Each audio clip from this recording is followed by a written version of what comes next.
Thank you. Good morning, everybody. Thank you very much for coming down here to celebrate the 175th anniversary of the Long Island Railroad. Thank you again on this beautiful day to turn out. Wow, is this too loud? No? Okay. David is going to start off the ceremonies by the Pledge of Allegiance. And David, go ahead, please. Stand, please. Pledge allegiance to the flag of the United States of America and to the republic for which it stands, one nation, under God, indivisible, with liberty and justice for all.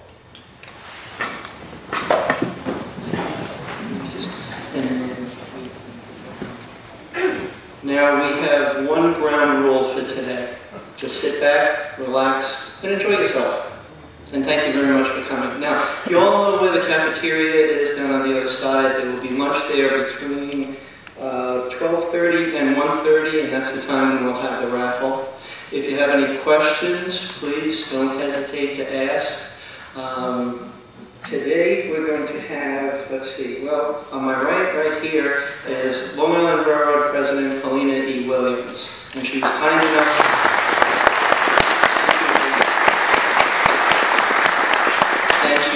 enough to stay home from her daughter's soccer game this morning to attend our ceremony.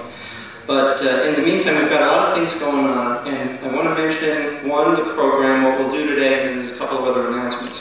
So today, I hope everybody got the program. We'll have Ms. Williams' presentation, President Williams' presentation, Twin Forks chapter, Gorddard, Oyster Bay Railroad Museum, and the luncheon, the Railroad Museum of Long Island, which is in Riverhead, I hope everybody knows, the Hicksville Chamber of Commerce, and then our chapter presentation, and then I can close it out with like 30 seconds of comments.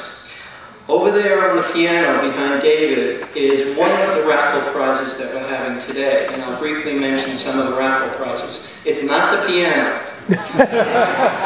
It's not me. It's not David. Although somebody would like to give you away every so often. LIRR-7's not there. Never mind.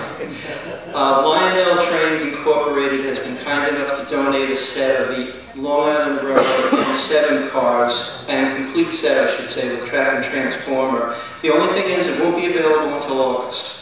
So that right there is a set of trains that we redecorated. One of our chapter members, Dave Morrison, redecorated. It looks pretty darn good, but that's what it will be. That will be available in August. We will receive a certificate.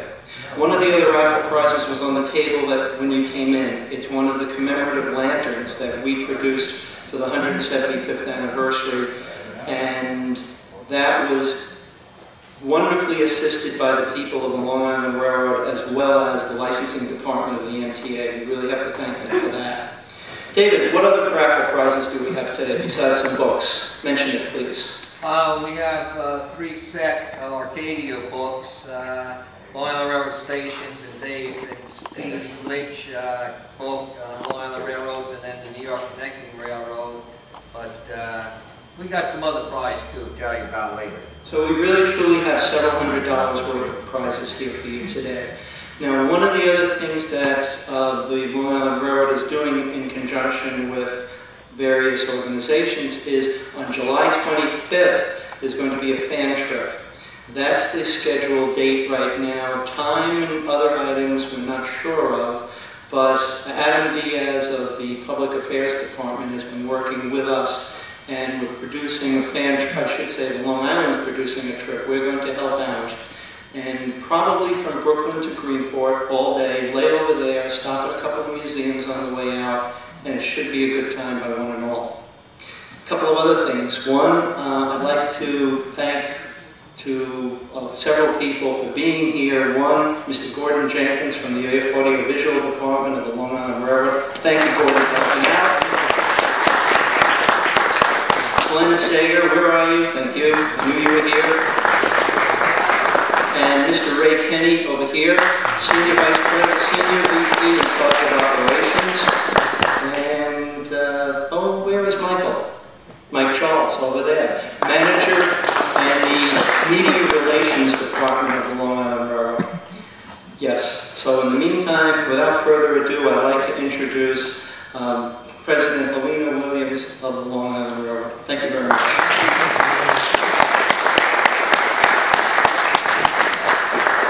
Steve, thanks very much for that nice, warm introduction. It is really delightful to be here today. I have to say it's been a very exciting week at the Long Island Railroad. So it's nice to pause, see a nice relaxed audience, be in this beautiful auditorium. I have to say this is my first visit here, although Gordon tells me that he remembers 5th and 6th grade here. And I think his mom may have had to make a couple of visits, but we're not sure. She's joining us today. And I just look at the beautiful building, and I look at the architecture, and I say, you know, there is so much history on Long Island, and it's wonderful, you know, that you're here and you're help supporting the Long Island Railroad's rich history. I think if you look at that picture right over there, just beyond the airfield are all the rail tracks. Because we certainly are as much a part of the history on Long Island as an air industry as well. This has been a great week for Long Island Railroad. We've had so much fun celebrating our 175th. Some really great work done. You know, Gordon and Glenn are here today, and you're going to see some of the great work they've already done. I've got to compliment Mike Charles. He's helped me. We just had this one kind of fun task that we tried to do, and he really led the way. We assembled pictures of all the past presidents, and you'll see it in the Along the Track 175th Anniversary Edition. And we were able to get them all, including the last one that we were on a hunt for, which was Colonel Sharp. And I want to thank Dave Morrison, who helped as well. Some of you may have seen the article in Newsday where Dave participated in a little bit of a historic trip. We tried to recreate it for Newsday. And he narrated along the way as we went from, I joined them from Jamaica to Ronkonkoma, but Dave did the whole Brooklyn to Greenport. So it's very nice. It certainly is, you know, terrific to take that moment. We're in the very busy time, as you know, and we're very concerned about the MTA financing, and we need to make sure that we keep fares affordable, that we don't engage in drastic service cuts, and that we have an ongoing investment in our capital program. But while all of that is taking place, and there's lots of, you know, swirling issues with regard to budgets and the political parties and how they have to pass the legislation, it's just a nice, refreshing opportunity to take a step back from that and say, hey, let's look at this railroad. We've been here 175 years under the continuous operation under the same name. I also have to give special thanks. She's not here today. She told me she couldn't come, but Caroline Scannell, who spent a lot of time and effort getting our post office designation yesterday. We were a temporary post office at Penn Station, and we're able to get a commemorative postmark. So that was really a lot of fun yesterday morning. A lot of kids, you know, taking a look at the train set that was set up. And that's exactly, you know, what we look at as our future rail fans and commuters. So my thanks to Caroline. She said that, you know, she had a very busy week and unfortunately couldn't make it. I also want to just pause for a moment. One of the exciting things for me in coming into this job is to actually get a sense of, you know, the strong commitment that each of you demonstrate to our history. And that's the Railroad Museum of Long Island, the Oyster Bay Railroad Museum, the Twin Forks chapter of our National Railway Historic Society, as well as the Hicksville Historical Society, and of course Sunrise Trails. You know, each of these organizations contributes to knitting the fabric of our history together. And that is just really wonderful for the Long Island Railroad.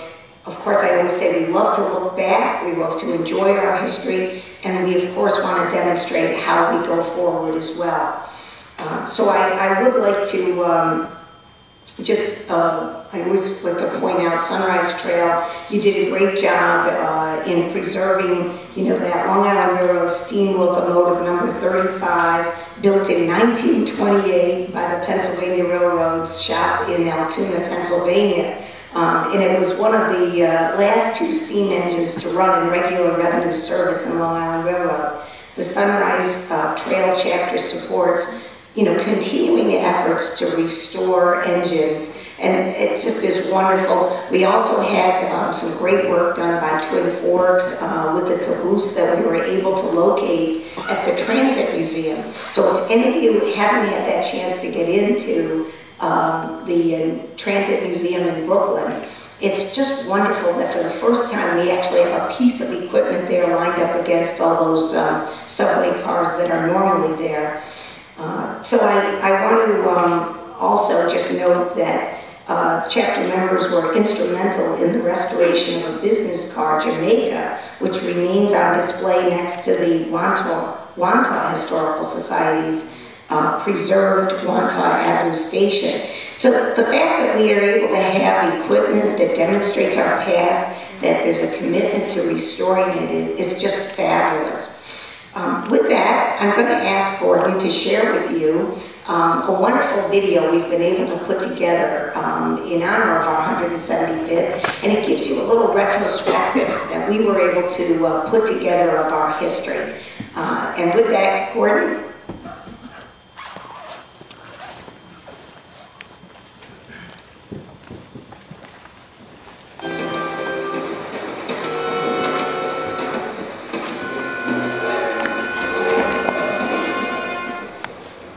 The year was 1834. Andrew Jackson was our commander-in-chief, presiding over all 24 U.S. states. Long Island, well, it was just a smattering of thinly populated farming and fishing villages. The new adventure called the Long Island Railroad first hit the scene as a way to shuttle people from Brooklyn to Boston. Distant and humble beginnings, for sure.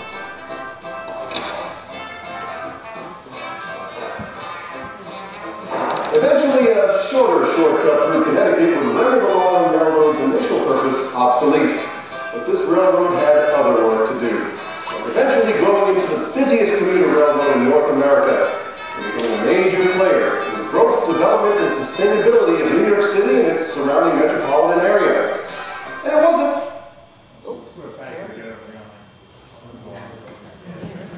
Something is going on.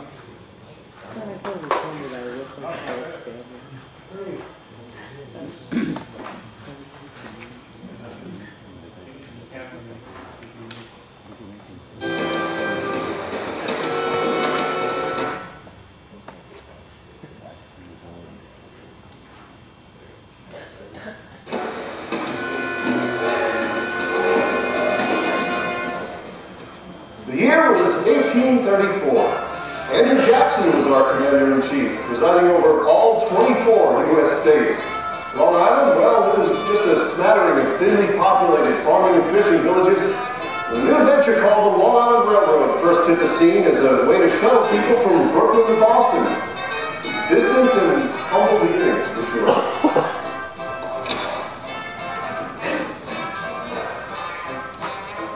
Eventually, a shorter shortcut through Connecticut would render the Long Island Railroad's initial purpose obsolete. But this railroad had other work to do. Eventually growing into the busiest commuter railroad in North America, and becoming a major player in the growth, development, and sustainability of New York City and its surrounding metropolitan area. And it wasn't always just about the commute. Case in point, at the turn of the last century, the LIRR was shuttling produce from Long Island farms into New York City. And soon thereafter got down to business marketing Long Island as a great place to live, thereby bringing people to Long Island to stay. This year, Long Island Railroad celebrates its 175th anniversary, and we're doing so at a great time, as recent investments in new equipment and infrastructure are paying big dividends to customers. To the tune of 2008, we saw our best on-time performance ever, and highest ridership since 1949. And it's just beginning, as the coming years will bring untold growth, modernization, and expansion. But getting here has been a long, amazing, and powerful journey. Come along for the ride as we look back at the first 175 years of the Long Island Railroad.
That's the old St. James Railroad Station there. You see that ticket window grating?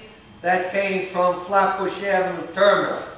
I know because I put it there.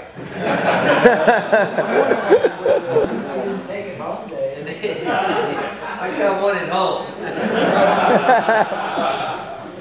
The stove that you saw, the potbelly stove in the St. James Station waiting room, that's the original potbelly stove. That's the only railroad station with a potbelly stove in the waiting room. It's original. Other stations have potbelly stoves in them.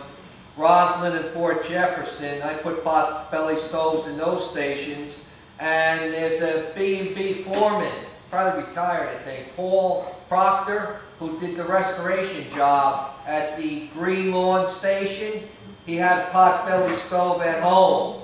And he lives in Green Lawn, and he donated that potbelly stove to the Long Island Railroad, and that's in the waiting room now at Green Lawn Station. So that was nice. An employee did something like that. There's a potbelly stove in Farmingdale, and Bill and Mildred Johnson, where are you there? There they are back there. They're with the Farmingdale Historical Society. There's a potbelly stove in the Town Hall at Farmingdale. It's supposed to go into the waiting room at the railroad station when the work is finished at Farmingdale. So someday soon, Farmingdale Station will have a potbelly stove. There's fireplaces in a number of railroad stations. Can anybody tell me? Name the stations. Name the stations where you know there's a fireplace in the waiting room. Oyster Bay. Oakdale. Oyster Bay, Oakdale. Southampton. East Hampton, I believe. I'm not sure. No. No? All right, we got 3. Anybody else? There's Glen Street.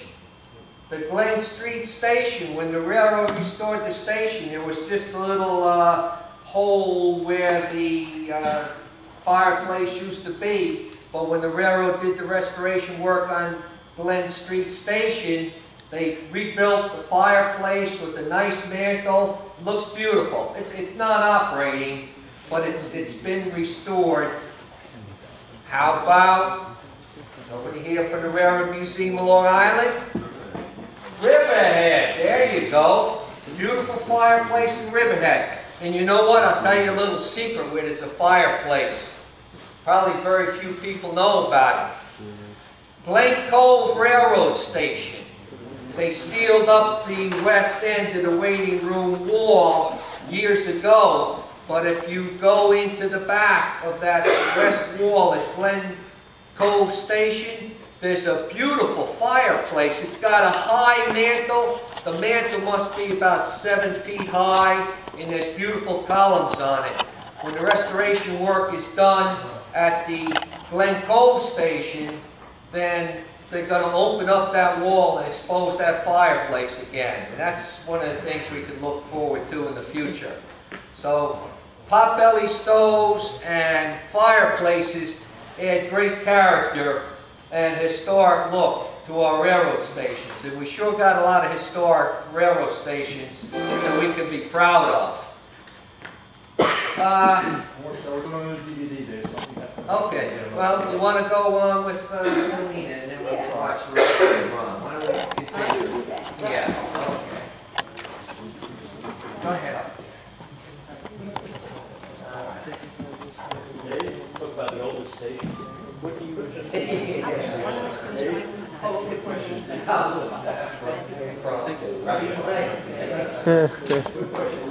I apologize for our technical difficulty. I know Gordon and Glenn are going to straighten it out, but just to keep our program going, why don't we ask if you can, maybe work on that in a break, Gordon, and we'll just continue the program. Dave, as usual, I have to thank you. Great stand-up impromptu. I just have to ask, where's Diane? Is she here? Is he good at home?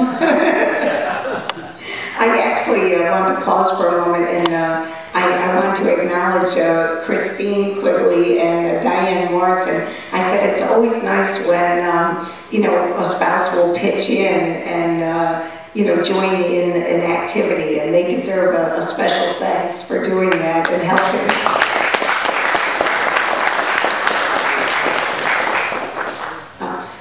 Despite the technical difficulties with this one, I do want to assure you we brought some extra copies. It is a great video, just having a little equipment issue. Mike Charles has some copies. I'm going to make sure that Sunrise Trails and Twin Forks and other representatives of our historical society get a copy.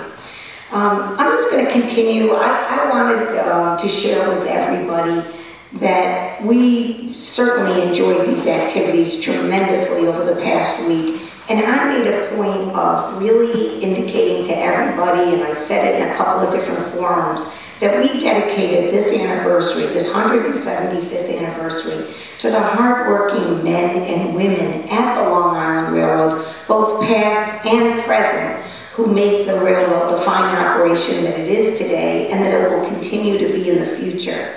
175 years ago, in 1834, when the railroad received its charter, and it was wonderful, the charter is on display at the Transit Museum from the state of New York. Andrew Jackson was in the White House, Kit Carson was leading wagon trains out west. Long Island was home to a small population of, farmers and, of course, fishermen. A gentleman named Knowles Taylor became president of what was to become in 2009 the oldest railroad in the United States, still operating under its original name. For the next 10 years under Taylor, 1834 to 1844, started under Taylor, the railroad was built through the farms and, of course, the pine barrens that are still here today, the plains, and through Nassau and Suffolk counties.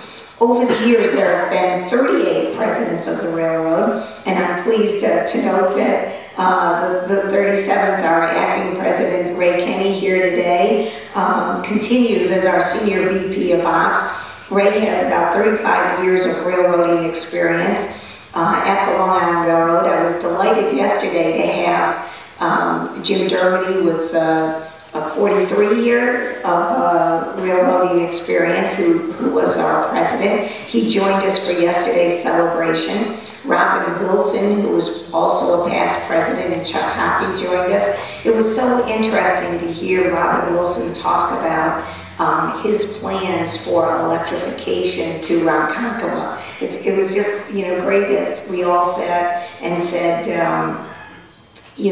what were the challenges you faced? And of course, what we all concluded is they haven't changed, the challenges. But the railroad's had a colorful history, a lot of interesting leadership. I've already referenced Mike Charles and his hunt for Colonel Sharp. He's one of the interesting characters I am going to note. He was president from 1877 to 1881. He was a top railroad man in the Confederate Army. And in fact, he was actually a railroad thief, having commandeered a number of trains from the Union and brought them into service from the South. I think Mike told me he took Baltimore and Ohio locomotives, but all must have been forgiven because he was, back as head of Long Island Railroad. There was also a Conrad Poppenhusen, who was responsible for much of the development of College Point, and who founded an institute in that area still under his name.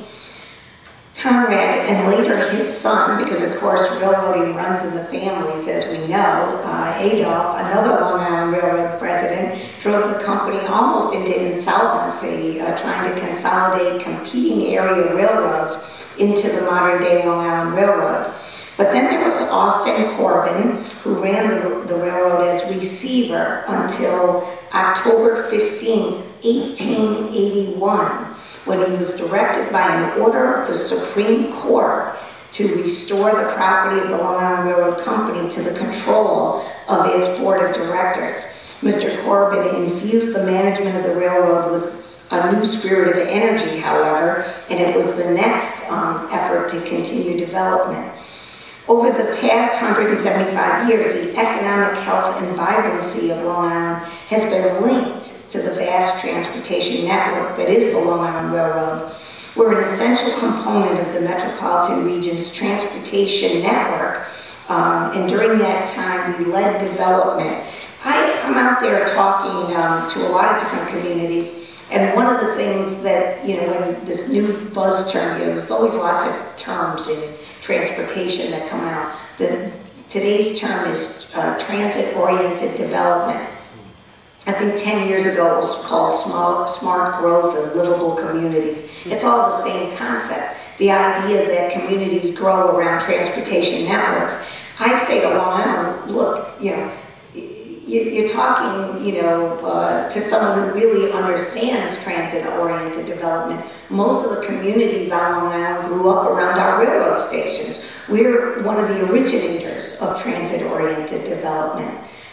In 2009, more than 3/4 of those Nassau and Suffolk County residents who do commute to Manhattan, high-paid, high-skilled jobs, they use the Long Island Railroad. Their reliance on public transportation leads to cleaner air, improved mobility, and a better quality of life for residents in the region. These are exciting times at the Long Island Railroad. Our history has allowed us to build upon a rich legacy as we tackle the difficult challenges in the future. I'm very proud to be president of the Long Island Railroad. It's just a wonderful organization. I'm so proud of the dedicated employees that we have. And they get our customers to and from their destinations. We had an outstanding performance last year. I know you've heard me talk about the on-time performance, 95%. We made a point of mentioning that yesterday to the elected officials who joined us. We talked about how important it is, to sustain that reliable, safe, and secure service for our customers. Throughout our 175 years of service, the railroad and its employees have fulfilled the mission of providing that safe transportation. And it's that spirit and determination that will carry us forward, I like to say, for the next 175 years. Thank you so much for your commitment to our rich history. I'm going to continue to try to make that history as we go forward.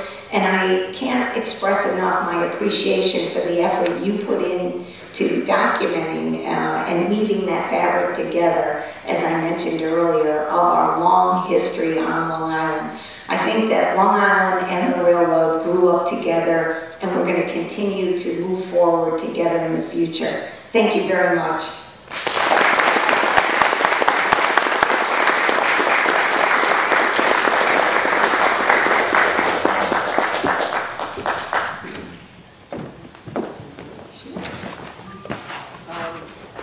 President Williams so appropriately put it, one thing, it's all about the people. Now, David, you talk about stoves and stations and things like that. We all love that.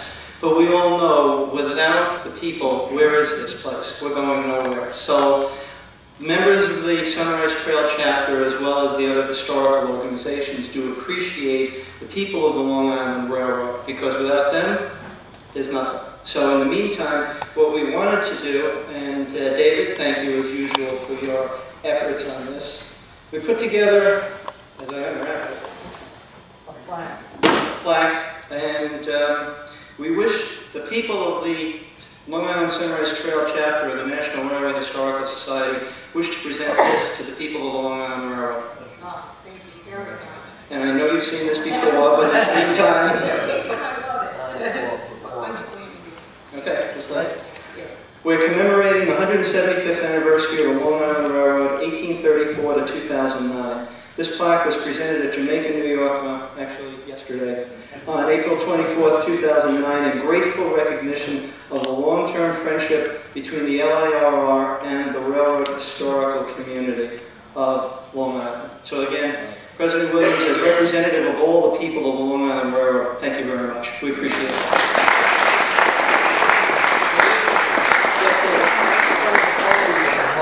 Anybody want to get a photograph? There you go. Sorry about that. This is for the history books. I'd say when you're finished, please. All right. Good. Go ahead. There you go. David, thank you very much. Great job on this. One more piece. Good job.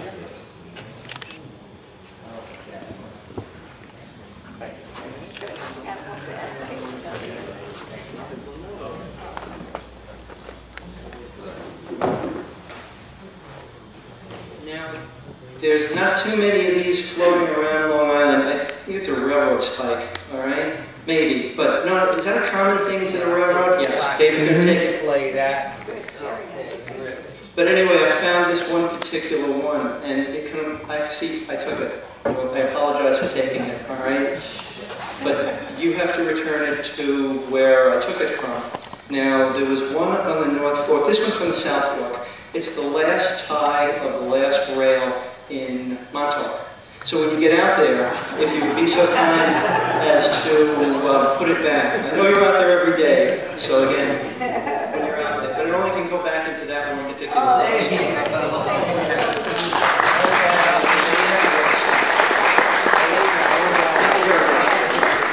There we go. Very good. All right, here we go. A little closer there. Come on. David, you got it. Wonderful. All right. All right. Now wonderful. Thank you very much for coming out there.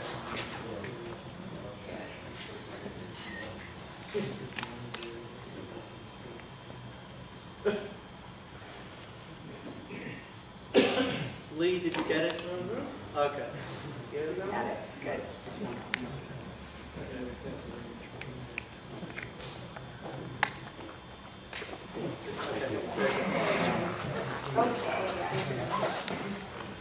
Again, thank you very much, President Williams, for coming out here today. We appreciate it. Yes, David. Oh, yeah, great idea. Yeah. Mr. Kenny, please. And Mr. Charles. Bob? Yep. Bob Brennan, come on down. Get a picture up here. The railroad guy. Anybody else here from the railroad? Oh, okay. Go ahead. We'll get a nice group photo up there. Oh, there you go. Okay. What about you? That's all right. I'll take a picture. Please don't hurt my ears. Elliot, you use my camera? Oh, I thought you were blaming that on him. Thank you. All right. Okay. All right, Bob, we're the big guys, so we can get back. We'll back up a week. All right, Richard, how you doing? Got a good picture there, Richard? Okay.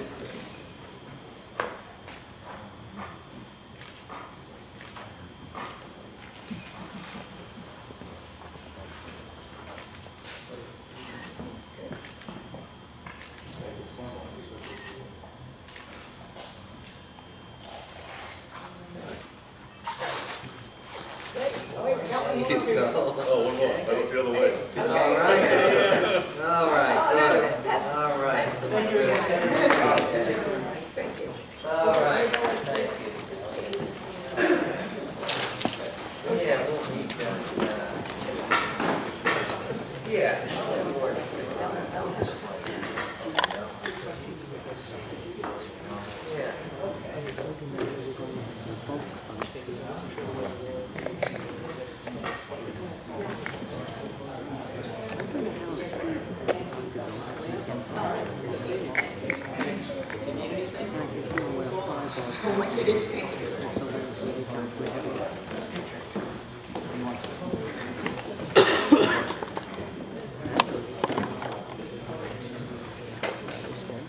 We do appreciate the fact that the people from the senior management from the people from the Long Island Railroad came out today. And our next presentation is going to be by our brother chapter, Rich Gorddard from the Twin Forks chapter of the National Railway Historical Society. Rich, you're just about ready, okay? Now don't forget, if you need to go to the cafeteria, down the hall, restrooms are right outside here, all right? And what else do we need to say? Except, Rich, take it away.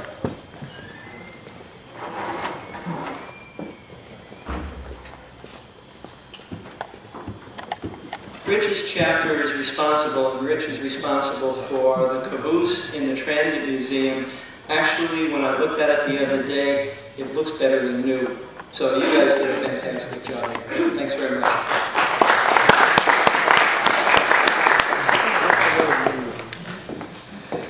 Thank you. It's a pleasure to be here today with you on the special 175th anniversary of Long Island Railroad. The Twin Forks is pleased that we can be part of the celebration, and we are honored that we could help commemorate the history of the railroad with the restoration of our act, caboose number 60.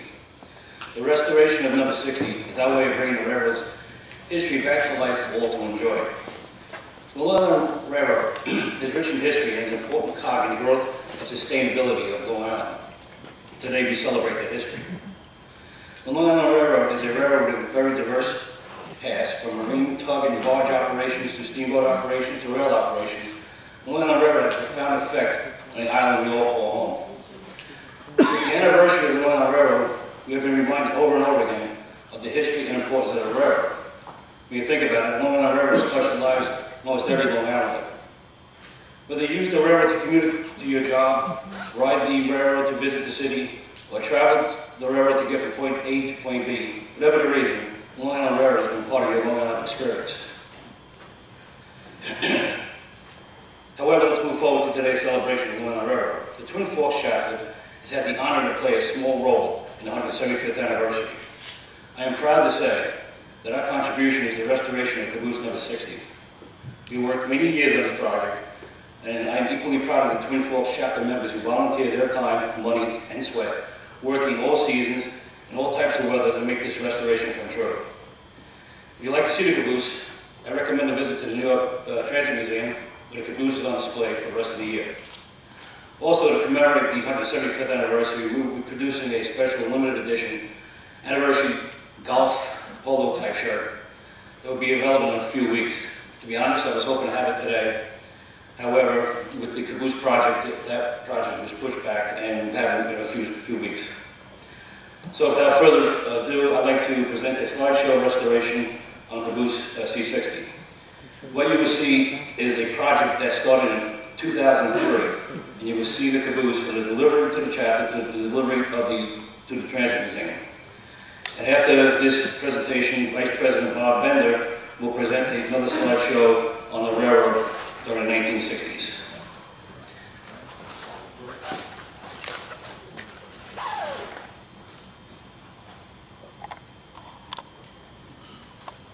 What did you do to make a run rate? Just click on it.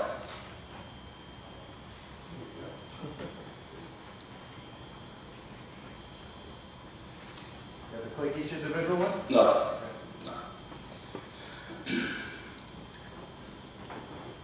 That's our logo that we're working on. This slideshow is about the restoration of caboose 60 from the day she was delivered right through to her appearance at the Transit Museum in Brooklyn. As a point of information, in addition to caboose 60, the Twin Forks chapter owns some other equipment, which we're going to see here. We are proud owners of the spreader W93, which will be our next project that we're going to work on.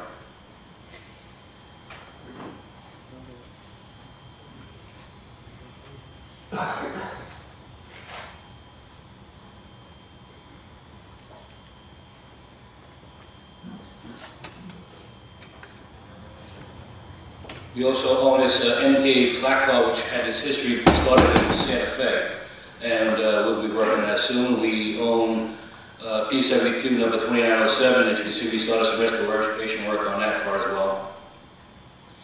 And we have Long Island Railroad 7526, which was an alcohol car before retirement. This caboose is right here in Hicksville. We hope to do some work on that soon. This is C63 that we have. It's a bay window caboose, unlike C60, which is not a bay window caboose. And we have C64.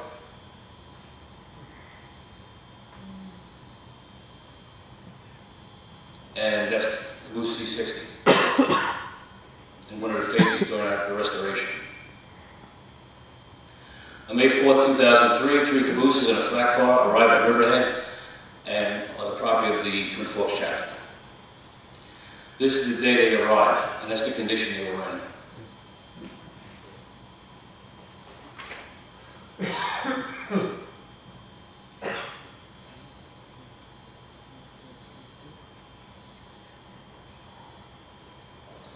And again, this is the C60, looking at the car.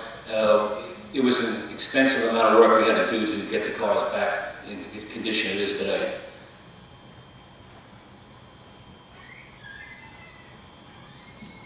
Just cleaning out the inside of the car was a task. They need a lot of protective equipment just to do that.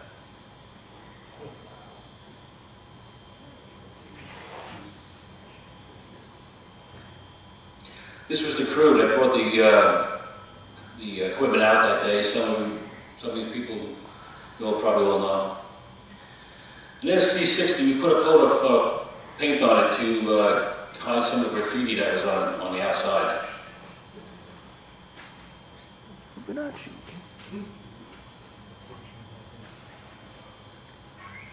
And that's after we put a fresh coat of yellow paint on the equipment to cover up the graffiti.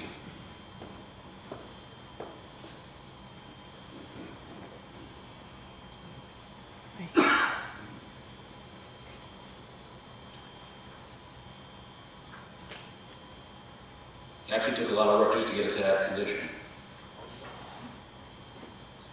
And the New York Atlantic needed to use one of the tracks out there, so they had to move some equipment around. So the New York Atlantic is moving these cars around. And this is one of our members who moved out to Colorado, Heidi. She did a lot of work on these cars. And this is the day we had the interior of the caboose sandblast. We really had a fundraiser, and we had a crew come in and professionally sandblast the inside of the car. While they were working on the interior car, we continued our work on the outside of the car.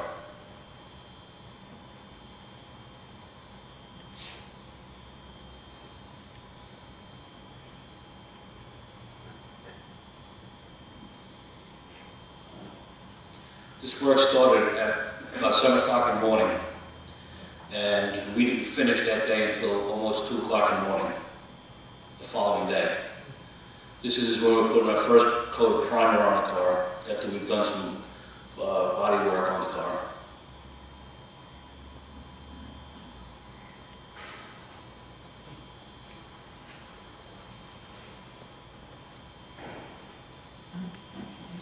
And this is after they sandblasted the interior of the car. This is the finish down to the bare metal that was in the car. And this is because of the weather around the rear area. We had to put a coat of primer on the interior of the car right away. And this picture was taken about 11 o'clock that night. We were working to get the primer on the car. And that's what she looked like when we were almost done for the day. And if you had seen the beginning, you wouldn't believe it's like night and day.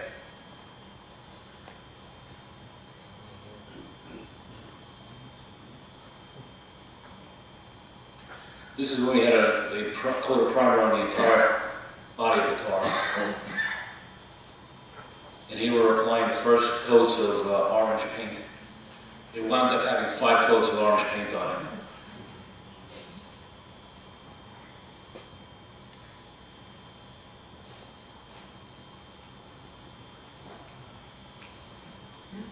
This is different phases of the work that progressed over the years.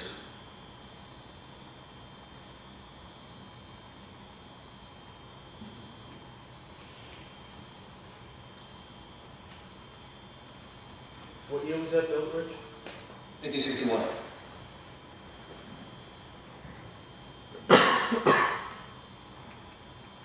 This is after having about 2 coats of orange paint on the exterior. And that's what it looked like compared to the other cars that were in the river yard.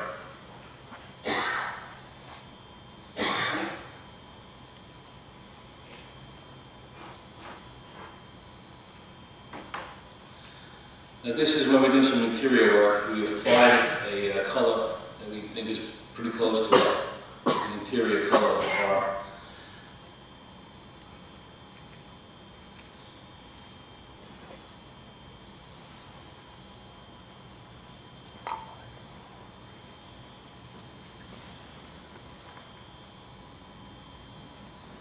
And this is something we do a lot, grinding and scraping of paint off the surfaces. And here we are applying some finishing touches, well, first touches anyway, of the interior of the car. And we're painting it after we had applied the primer. And this is what the color the caboose looks like today, the interior.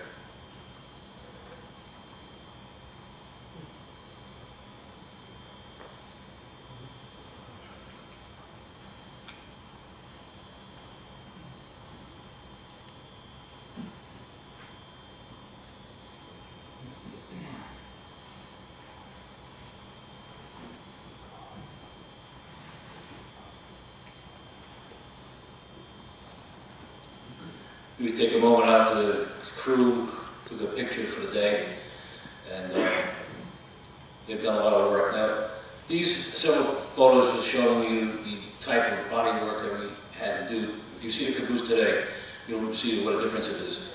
The windows were horrible, the window sills were horrible, everything had to be replaced and had to be fixed up. And that's just an idea of what we encountered through the restoration of this project. Then what we did is we power washed the outside of the car recently. This is in the last fall.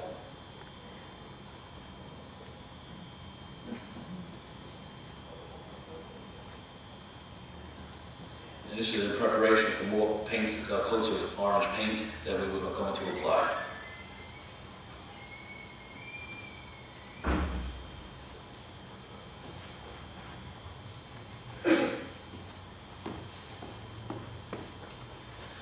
That's the caboose after about 3 coats of paint.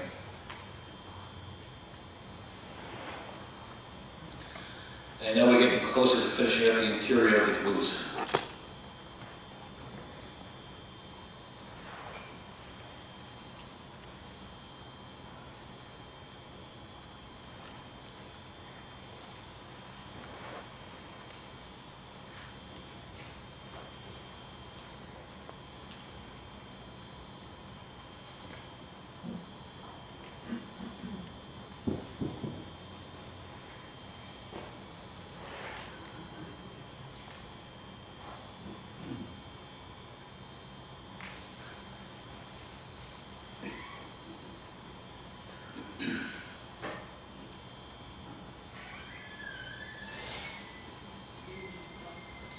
And this is when we're deciding how we're going to tackle the windows. We moved one window from the caboose, and we're trying to figure out how we're going to install the new windows. It was a learning experience. We contacted a few people from the railroad who also helped us along in the guided us to that. This is doing some FRA work. The FRA had to give its blessings for it to move along on our railroad. And this is, we're working on removing the old journal packing and installing the journal pads and installing new journal pads. And basically you just put a hook in there and we would just yank out the old journal pads. After you jack the car up, not the car, but the trucks.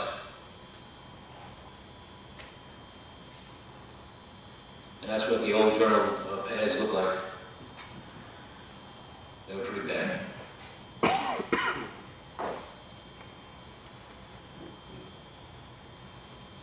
That's Don Fisher down there. He's doing some FRA work on the trucks.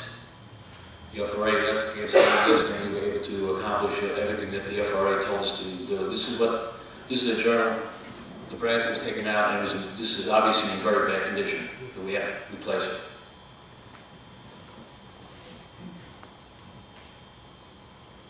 Okay, we're working on the windows again, and the window sills and frames.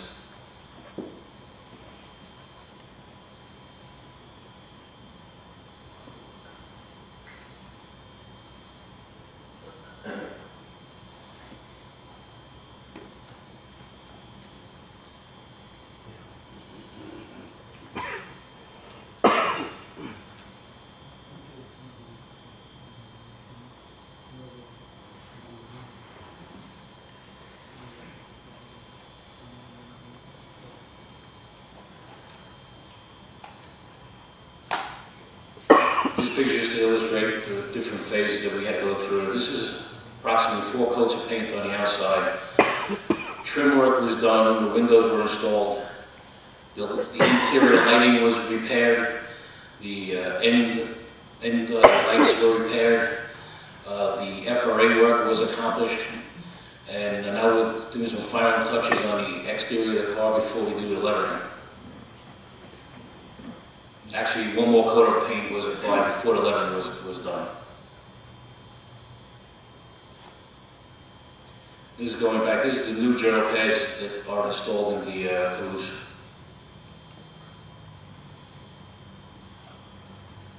This is one of our members getting the pads ready to install into the journals.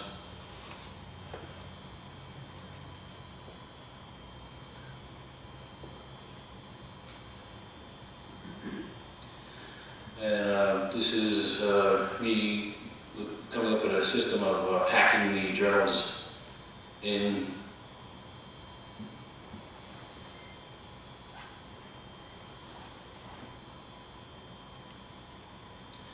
And now she's just about ready to be lettered and have a little trim work done on. This is our Christian, our resident artist, and he's preparing the lettering on the cars. He's actually applying a stencil, and the stencil will be on the car, and actually the lettering was painted onto the car. It's not an actual decal. Just took one day just to do one side of the car.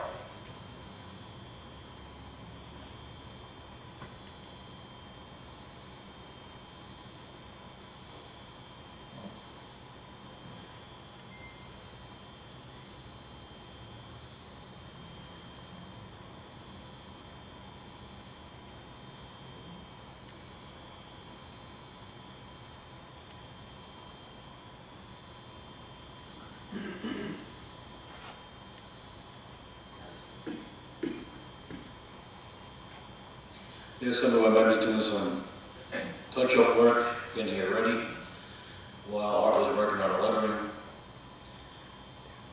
Like I said, this is a long, involved process that takes a full day to do.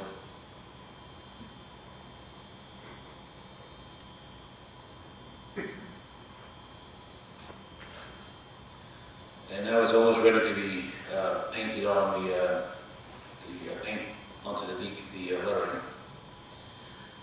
What happens is we peel the paper away and remove the decals, and we have a perfectly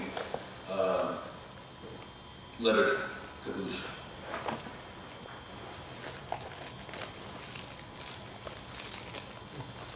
And that's what it looks like before the material is removed.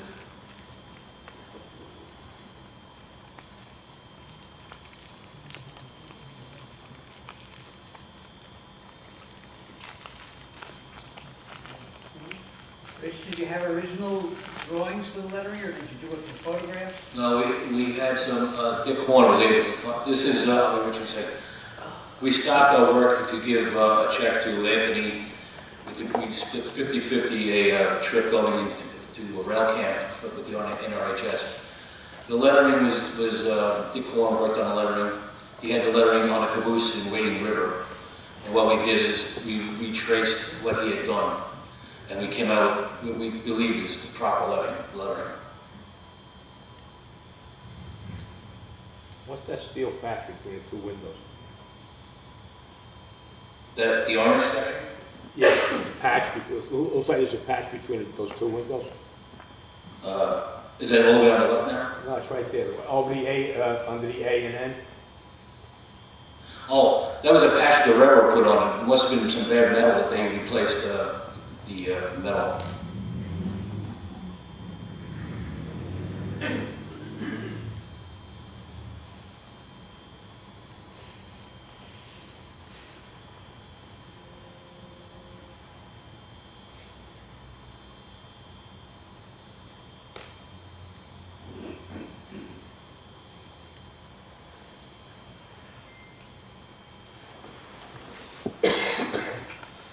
This is the caboose further along. It's now numbered. The numbers put on the car, number 60. And here we have a dash and dam put on the caboose.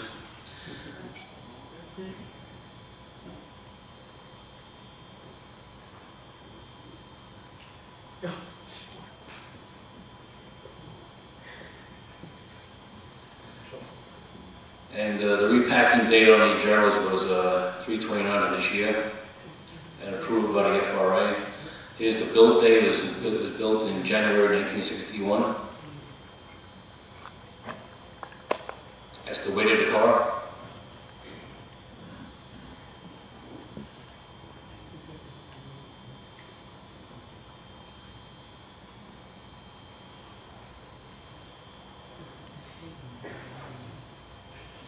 And we have the electrical system working inside the car, fully functional.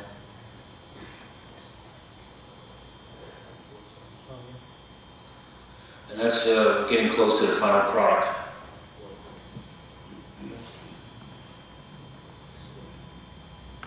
As you can see, from the day we got it to this picture, there's a big difference. We have the number, the builder's plate on the car.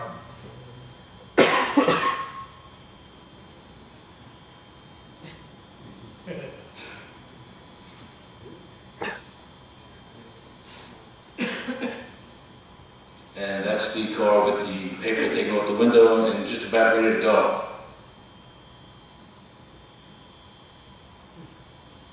However, we did leave the paper on one window and out the window to the bathroom. This is the big day, April 4th. The caboose moved into the Transit Museum. Long Island Railroad showed up with 3 MP-15s.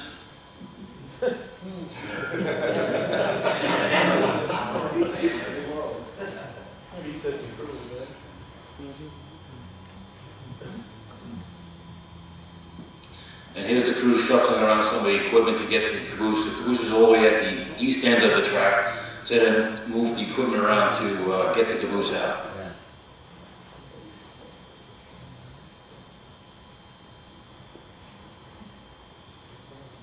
That spreader, by the way, is fully functional when we received it from the railroad.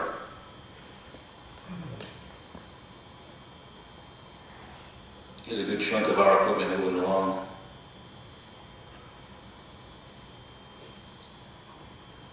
We had the MTA police out there to make sure that the rail fans didn't go crazy.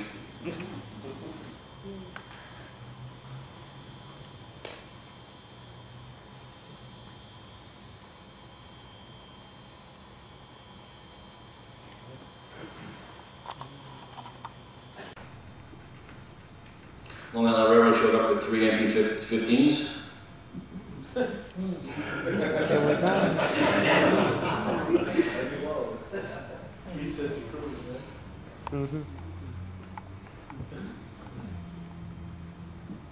And here's the crew shuffling around some of the equipment to get the caboose. The caboose is all the way at the east end of the track, so then move the equipment around to get the caboose out.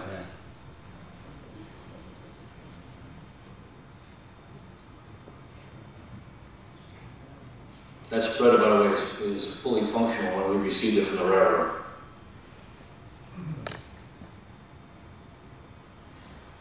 Here's a good chunk of our equipment moving along.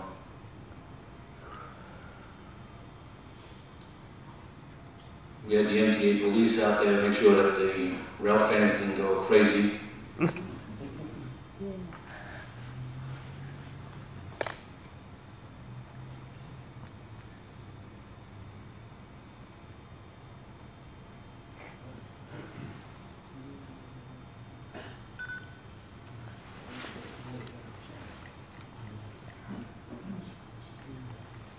The configuration of the move was two MP15s on the west end, and this locomotive, this MP15 was on the east end, and we were sandwiched between the engines. I had the honor of riding the car into the city. Myself and another member went as tech advisors in case we had problems with journalists. Did you stop along the way to check? Yes, we did. Yes. How often? Several times, and they were the journals never went above 77 degrees. Oh, that's great. Did you have an infrared gun? Yes, we did. It was anywhere between like 62 and 70, I think it was 77.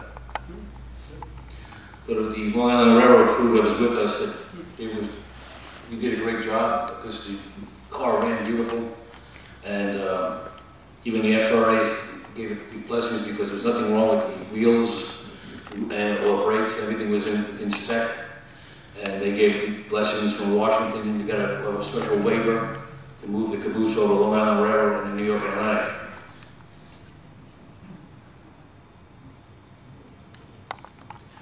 We were required to go a blistering 15 miles an hour on the whole move. So it took a long time to get in there. Rich, other than the friction bearing, was anything else on the waiver? No, just well, yeah, there was certain requirements that we had to fulfill, but that the FRA wanted for us to address. We addressed all of them. What they are right now, I don't remember. But it was about 8 different things we had to address. And we had to wait for the eastbound scoop to go by. How was your ride? It rode great.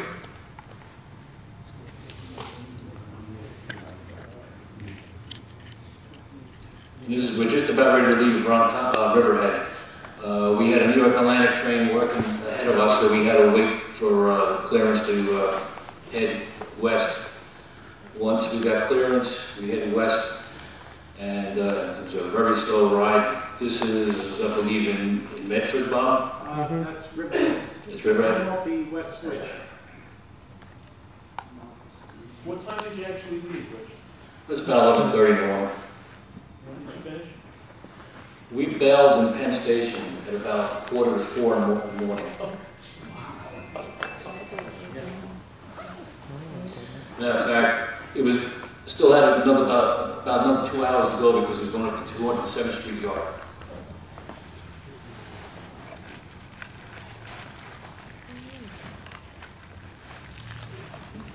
Any particular reason why they brought locomotives? The only explanation we got was they needed it in Holden the next day.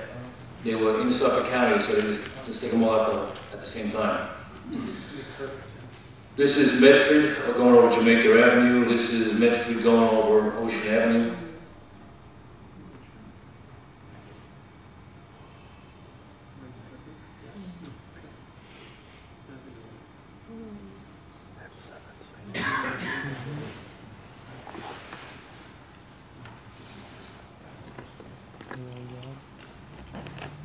I believe that's Holtzville, correct? Yes, that's Hicksville.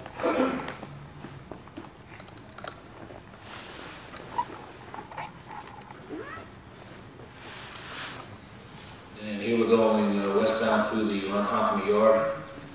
We stopped at the siding just right here, just past Ronkonkoma Yard. Also, it was one of the other spots. And we have the thermal gun, and we're checking the journals, and the Long Island Railroad personnel gave us blessings and said, we're still good to go, keep on going. And we're going past the tower.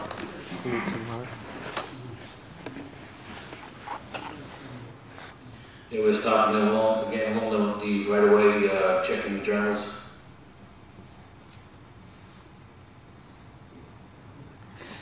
This is from inside the caboose.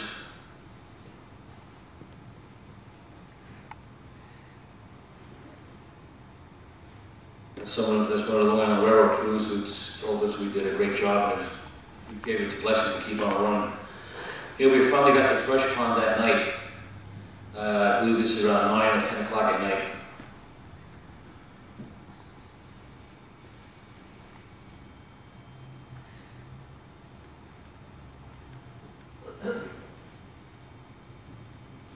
Once we got onto the transit system, we were able to have lights inside the caboose, but we had no lights, no heat, no food, no bathroom.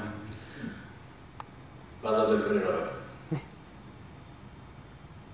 Would you consider that a fun trip, Rich? Absolutely.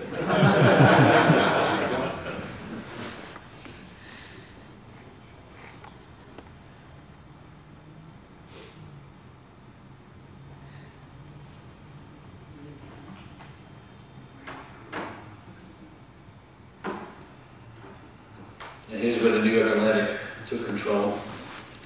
We had another SW unit on the other end of the caboose. This is where the TA took over. We went to Linden Yards, and that's their version of a caboose. And they wired from that subway car, had a generator, wired the car for electricity. So we had electricity that night. And we went with 2 South Brooklyn locomotives and the subway car. I'm not even sure what yard this is. This is really early in the morning. There's a sign that says 9th Avenue, so I'm just calling it 9th Avenue yard. I really don't know where 36th Street yards, Rich. Thank you, 36th Street yards, okay. And we wanted to keep going, but the crews kept wanting to take photographs. They're like, can we go?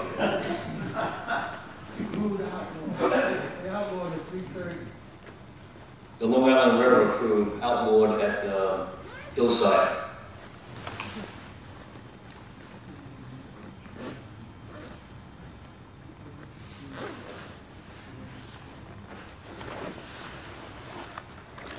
And this is taken from the caboose as we're going through the subway system.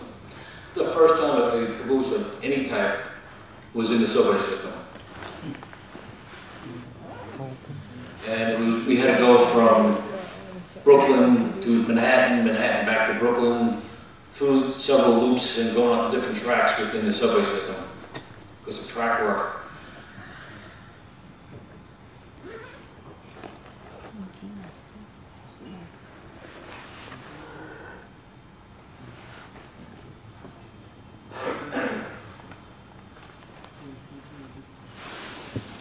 And here's the caboose inside the subway system.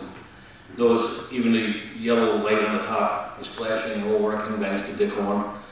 This is what it looks like today at the Transit Museum. And you know who those people are. And that's how she looks. She's sandwiched in between several subway cars and she looks great down there.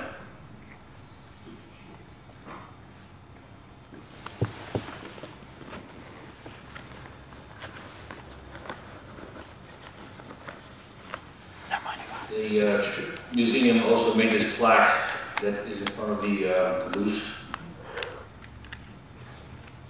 And here's some of the people who made the caboose restoration happen. And yeah, I'm smiling, you just can't tell.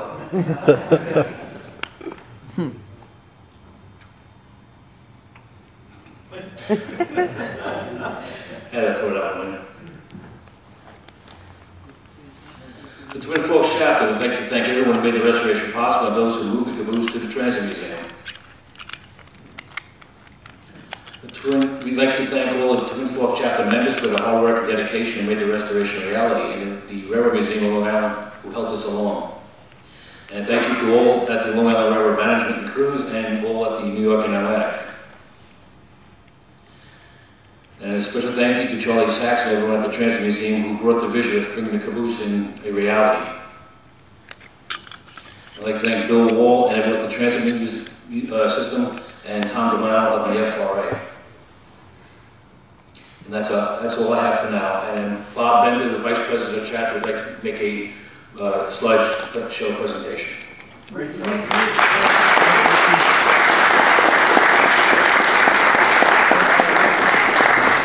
I've got some old school tech. Hi, I'm Bob Bender. I'm Twin Forks Vice President. Dad in this Metropolitan kept me on the subway. And these pictures are shot by my father, who was a Long Island Railroad engineer way back when. And he picked himself an August C3 up on, anybody's familiar with the August C3, it's this rangefinder, strictly manual. I mean, you guess this,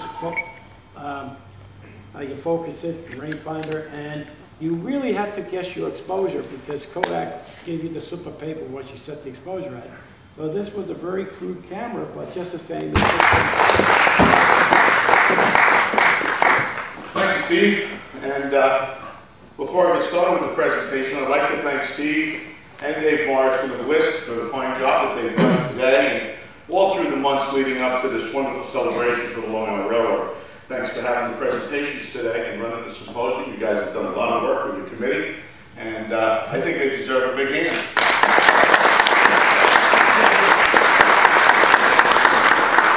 Thank you. Also, I'd like to just say celebratory welcomes and thanks to Helena Williams and Rick Kenny. They've been doing a great job with Transit Museum and the program in Jamaica on Friday, and running this entire year is the 175th. I know they're not with us now. I believe Helena was here a little earlier.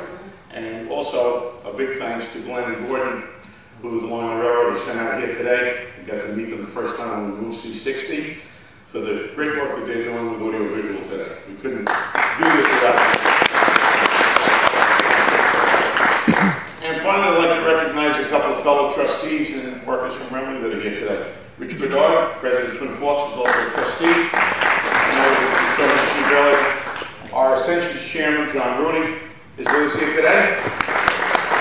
And a gentleman who for many years was our secretary. That's not an easy job for a nonprofit organization. He did a wonderful job for many years as a secretary, and he gave that up last October, and now he's a trustee. And I know as I go through this, if I have my dates wrong or if I forget something, I'm going to call on Dick Warren to help me out with the presentation. John Speece from Oyster Bay Railroad Museum and I talked a little earlier this past few months about what our presentations were going to be today. We didn't want to double up and do the same thing. I know that Gary spent a lot of time on engine 35.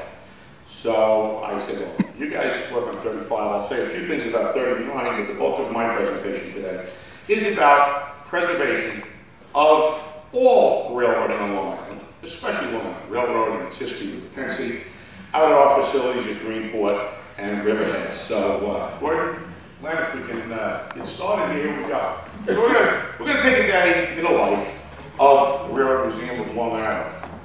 We're going to start at Greenport. Riverhead. We're going to end up at Greenport, and I'm going to pitch and market a little bit today as we go through. When you come out to Riverhead, you want to get there around 10 o'clock in the morning on a Saturday or Sunday, and you'll experience our facilities there first. And this is our historic old lumber yard that we've turned into a visitor center. And when you come in, you'll see this in the front. You see BET16 out on the south side of the building. And as you move around, this is the main entrance where you'll come into the gift shop and the visitor center. Upstairs here are our corporate offices, if you will. We've got a little conference room. We've got some offices. And back here in this bricked-in area is our archive library. And we're setting that up to put all of the papers and all of the documents and many of the fine articles that the museum has in its collection. And when that's open, it'll be available to scholars and students and people interested in railroading on Long Island to come out and do research. As you enter the museum proper into the visitor center, you stop and you pay your small admission charge. This is Bonnie Cornett. For many years, she was our gift shop sales representative and managed the gift shop. Dick and his able wife, Kate, manage it now. And Bonnie comes out and works and helps out on the weekend.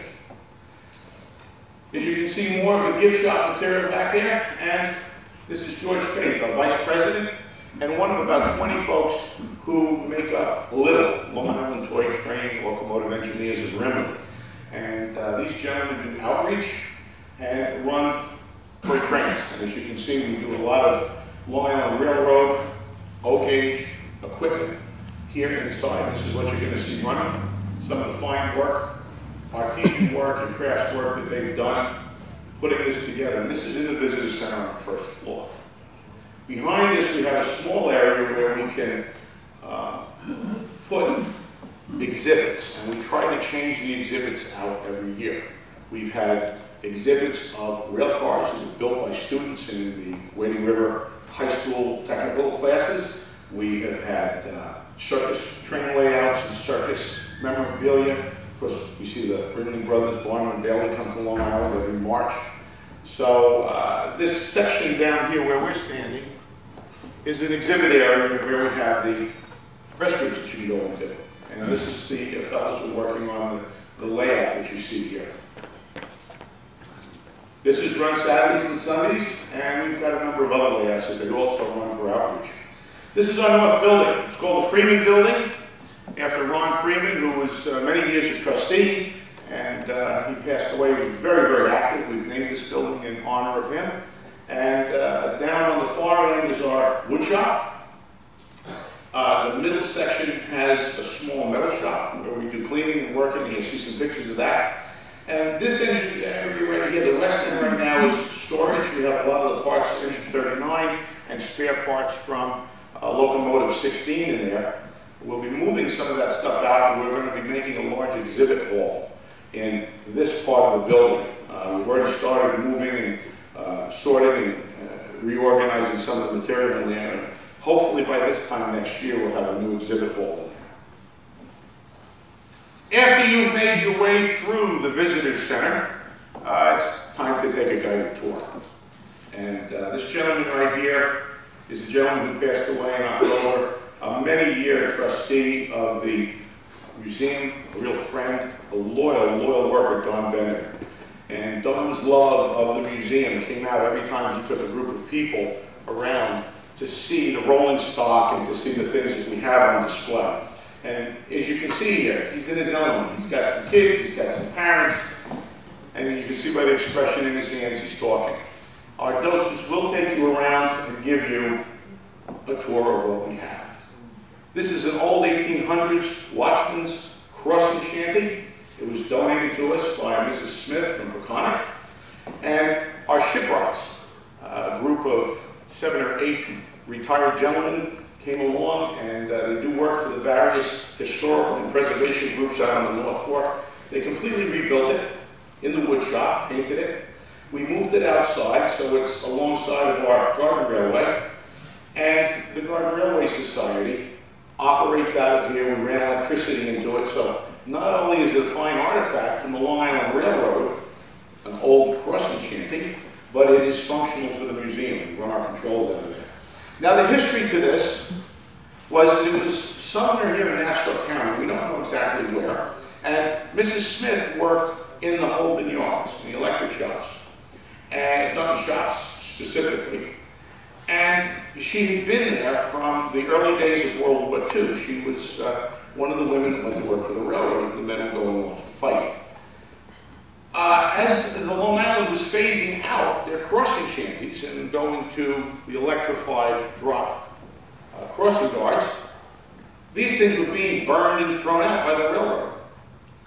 So she said to the guys, hey, listen, I'd really love to have one of those for my tool shed out in Peconic, where I live. And mysteriously one day, this ended up in Peconic. And Mrs. Smith used it for many years until she retired and moved away from Long Island to Florida. And before she left, she gave it to us. This is how we get things into the museum. People find things in their garages, they find things in their attics, they leave. Uncle, grandfather, father, hey, what am I going to do with this? We encourage that. We look forward to these things, and John Rooney's on man, so that if any of you have anything you want to get rid of, speak to me or John. We will put it to use, and as you can see, we really try very hard to keep things in good stead. The Long Island Garden Railway Society comes along every year, and they operate the Gorddard Railroad. They do the maintenance on this, and it's a labor of love, and we have numerous trains that we have running out there on the weekends. Here's some of the members. These are the guys that come out every year and do the tune-up on the tracks, clean it, and over our railroad festival, they come out and spend 2 days operating. As you move away from the Gorddard Railroad, here's our bay window sided caboose C68. This has been painted and partially restored and cleaned up. It was in very good shape when we got it, and it's open for tours, and the docents will take you in and show the kids the interior of the caboose. There you go. Around the corner is BED T16, Brooklyn Eastern District Terminal 16 steamer. I'll be the first one to tell you this president's in pretty poor shape right now. As Gary mentioned earlier, you know, it's time and money. When you've got the time, you don't have the money. When you get the money, you don't have the time. And unfortunately, she has been sitting there kind of rusting at the side on the south side of our building over the last few years. We're hoping this year to get her painted and get her back up on the wheels and do some cosmetic surgery to her so that she's looking a lot better when you come out and see her in August. But this is the way she looked when she was working in the waterfront in Brooklyn. And really not unlike the way she looks today in Riverhead. Now, after you've seen those few little artifacts there in the yard, you want to take a ride on the World's Fair train. This is the 1964-65 G-scale World's Fair train from the World's Fair. It was used in the Long Island Railroad Pavilion, and this, along with the ducklings, was the highlight. I've ridden on this several times at the World's Fair with my dad. We were very pleased to get it from the village of Patchogue, and we set up, what, Dick, over 760 feet of track?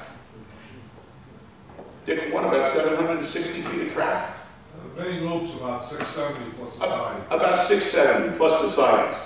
Our volunteers lovingly restored these cars. We have 2 more cars that need some more work. And we run this every weekend. You can come out, take a ride. Also, I'll throw a pitch out to everybody that's here. We're always looking for new volunteers to work at the museum in Riverhead. On Saturdays and Sundays, you don't have to come every weekend. We'll take you 1 day a month. But we can get you certified as a conductor, as an engineer. We can get you squared away so that you can also give the tours that you saw Dawn giving a few minutes ago.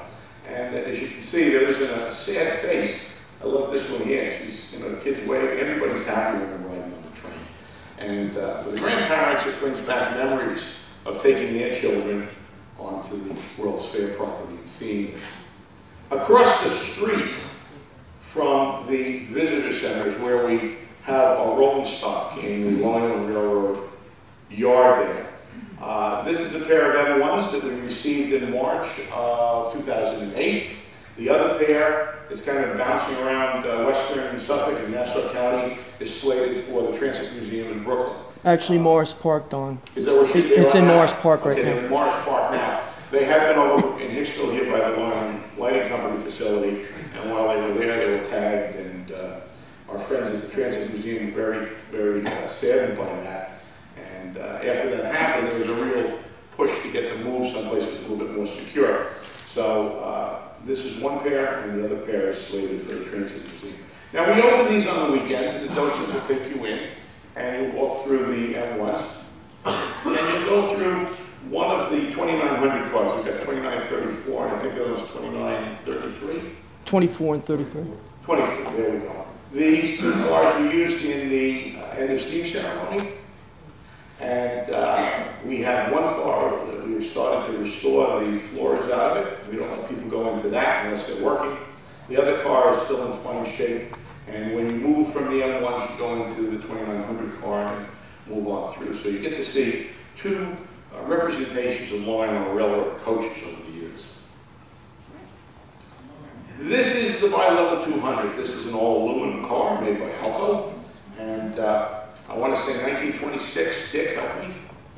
1922. 32. 32. Okay, very good. Thank you. And this car has been restored and painted by the volunteers. Rich Gorddard was our team leader on working on this car. We received a NRHS grant, a matching grant, $2,400, and we matched that. The exterior has all been bead blasted or walnut shells actually. And as you can see, there'll be some photos a little bit further in the presentation of the guys working on this. This is available, particularly over the August Rail Fest. You get to go inside. As you can see, the interior is still in pretty tough shape. Again, time and money. The next step is to get inside and de-blast the interior, or walnut blast the interior, and start working on sections. One of our friends from the Transit Museum, as he was going through it, Bill Wall said, you know, Don, when you start this thing, he said, God, don't leave it like this, just as you see the picture. He said, your volunteers are going to be overwhelmed. They're going to look at this, you know, length of time. Oh my God, we start here today, we'll never get finished. He came up with a very good idea, and I'll offer this to my friends at Oyster Bay. He said, first thing you're going to do is come off about 6 or 8 feet and put up a tarp. And tell the volunteers this is the area we're going to work in. Get this 6 or 8 feet done. Get it primed, get it painted, get it ready, and then move the tarp down another 6 feet. And he says, this way they won't be overwhelmed. So that's my plan. When we get the money to get going on here, we need to get it walnut blasted. But as you can see, we have plans, we have things for the future, and how we're going to do it. $399. Now, $399, Bill Rayner and Tom Collins have been the project managers on this little dinghy, and they've been working very hard. The doors have been replaced. The sheets down here that were all rotted out have been replaced on both sides of the engine. And some priming. All of the handrails have been taken off and ground down, and they've been primed and painted basic blue. And work progresses on this. This dinghy runs. It looks a lot better than it was when it was delivered to us a few years ago. But if you come out on Saturday or Sunday, particularly in the morning, Bill and Tommy, they're working in the morning. They'll have this running, and you'll have an opportunity to see this running out at Riverhead. 1556. She's due for another coat of paint, but a lot of work was done by the Twin Forks chapter, and they did a beautiful job on getting her painted and getting her primed. And you know, she sits there someday to be restored to be a protect engine or chase engine for 39 when we get it running. Future plans at the LIRR Museum of Long Island. Anybody have a cool $7 million? You know, with the tarp, these. Lee, you say you got 7 million? If you hit lotto, do you know how many witnesses you have here that you have told the assembled that if you hit lotto, Lee's going to give us the $7 million we need to do the improvements at Riverhead? Thank you, Lee. I'll give you the 7. You give me the 7? Okay. Well, we have great plans someday to improve the property that you just kind of walked through, to make this a really viable museum site on the east end of Long Island. Phase 1, let me go back here. Phase 1 was the installation or the actual purchase of a turntable that we can use to turn engine 39. Its installation in the ground and the attachment of these tracks to the turntable. Now we're in phase 1 right now. As far as the development is going, we purchased the turntable. You'll see that a little bit further into the presentation. We've done the research and had the tests done of the soil here, the compaction tests, and we're ready to go. We are at this moment in need of about $45,000 to $60,000, depending upon who we talk to have all of the engineering drawings made by a certified engineer that we can submit to the Long Island Railroad to put this thing in the ground. I know that $7 million was a big nut to turn, but if anybody's got $60,000 that they'd like to donate before I leave today, we can move forward with development phase 1, and we can get the engineering done. Interestingly, so you understand why I mentioned the Long Island Railroad, our property line runs right about here. This section here, we have a license with the MTA and the Long Island Railroad, a long-term license to use this property. Anything we do in a permanent nature here has to be approved by their folks, which is understandable. So this is why it's very important that we have the proper certified engineers. All the drawings have to be up to snuff. It really has to be done by an approved engineering group that the Long Island and the MTA will recognize. And as soon as we start working with bureaucracies and start working with government, the price goes up. So this is why we're looking at $60,000 to get just the drawings done. But I want to tell you, they're good drawings. They would be by a certified group of engineers that are recognized by the MTA, so that when we go to that step, we shouldn't have a problem getting their approval. The other interesting point, and we've done excavations, this is the same location of the old 75-foot turntable that was original to Riverhead. The existing foundation for the water tank is still here on our property. Now, we show our water tank over here, but the existing foundation is here, you can see it today, and when this was operating as a freight area with steam, the water spout was over here, and there was a main that came from the tank over to this area by Griffin and Railroad Avenue, and this is where the trains came over and filled up the tanks. So this is a very historic area. It's very important to us, and it's as you can see, very much part of our development. This large building, this is a mortar building, a steel pole building, if you will, and this will be our erecting shops. And these two lines here are for exhibition of completed rail cars. This is the existing visitor center, which we will continue to use as an entrance. You'll come in, you'll buy your tickets, and go directly into the exhibit hall.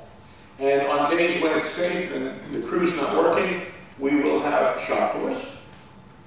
Remember, I just need $7 million to get this started. Going once, going twice. This is the exhibit area in the Freeman building. As you can see from the earlier photos, this building went back into the footprint of our proposed exhibit hall and shop. We have plans of cutting that off. That's why we're improving the west end and making an exhibit area around that. Now, the back end would go away, and this is the building. And again, last call for $7 million. Please, the best offer I've had all day. This is an N-scale mock-up made by members of the Long Island Model Railroad. Thank you. Long Island Model Railroad engineers.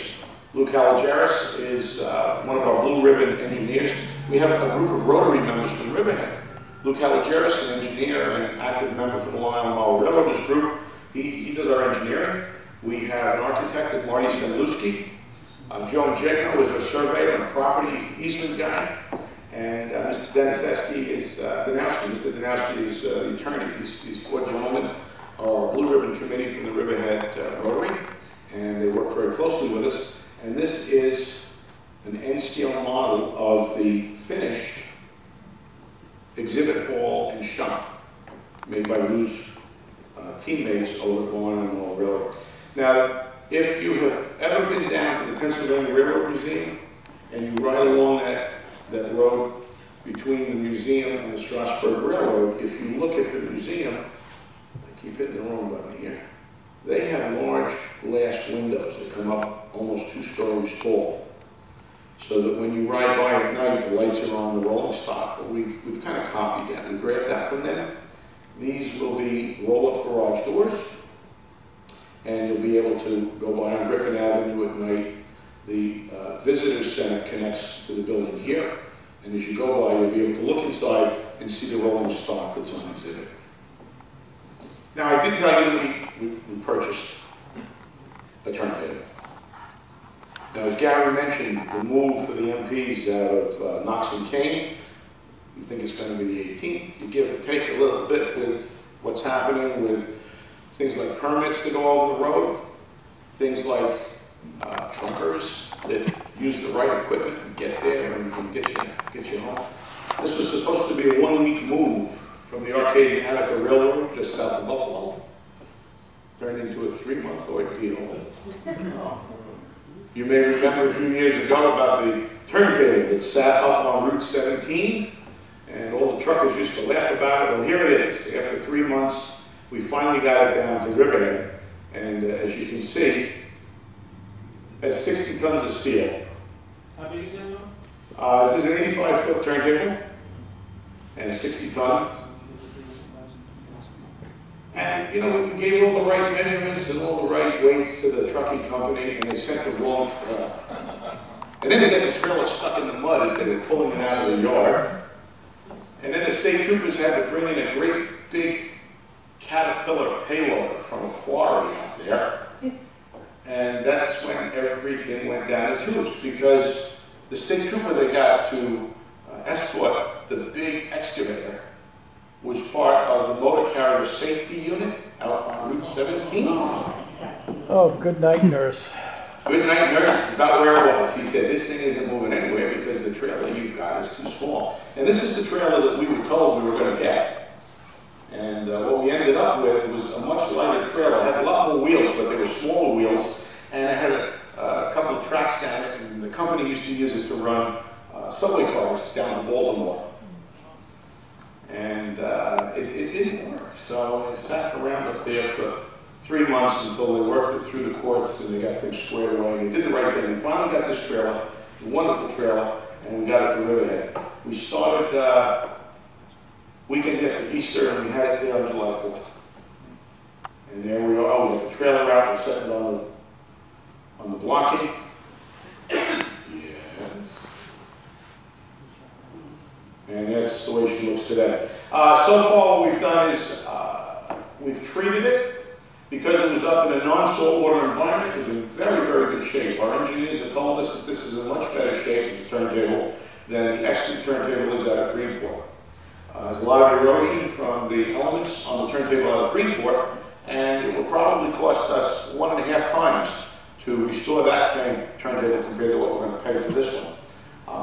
This is really in very good shape, and we painted it black and we put Riverhead on it so that everybody knows when they're in town where they are. That's kind of like Riverhead. Well, now, one of the things, and here's my marketing. You want to come to Riverhead at 10 in the morning. Because what you want to do is have a 4-hour block of time to do railroading. So what I just took you through here in about 20 minutes, you spend an hour to an hour and a half going around with the docent, seeing all these things in real life. From 10 to about 11:20. At 11:20, the scoop comes from Ronkonkoma to Riverhead on its way out to Greenport on Saturday or Sunday.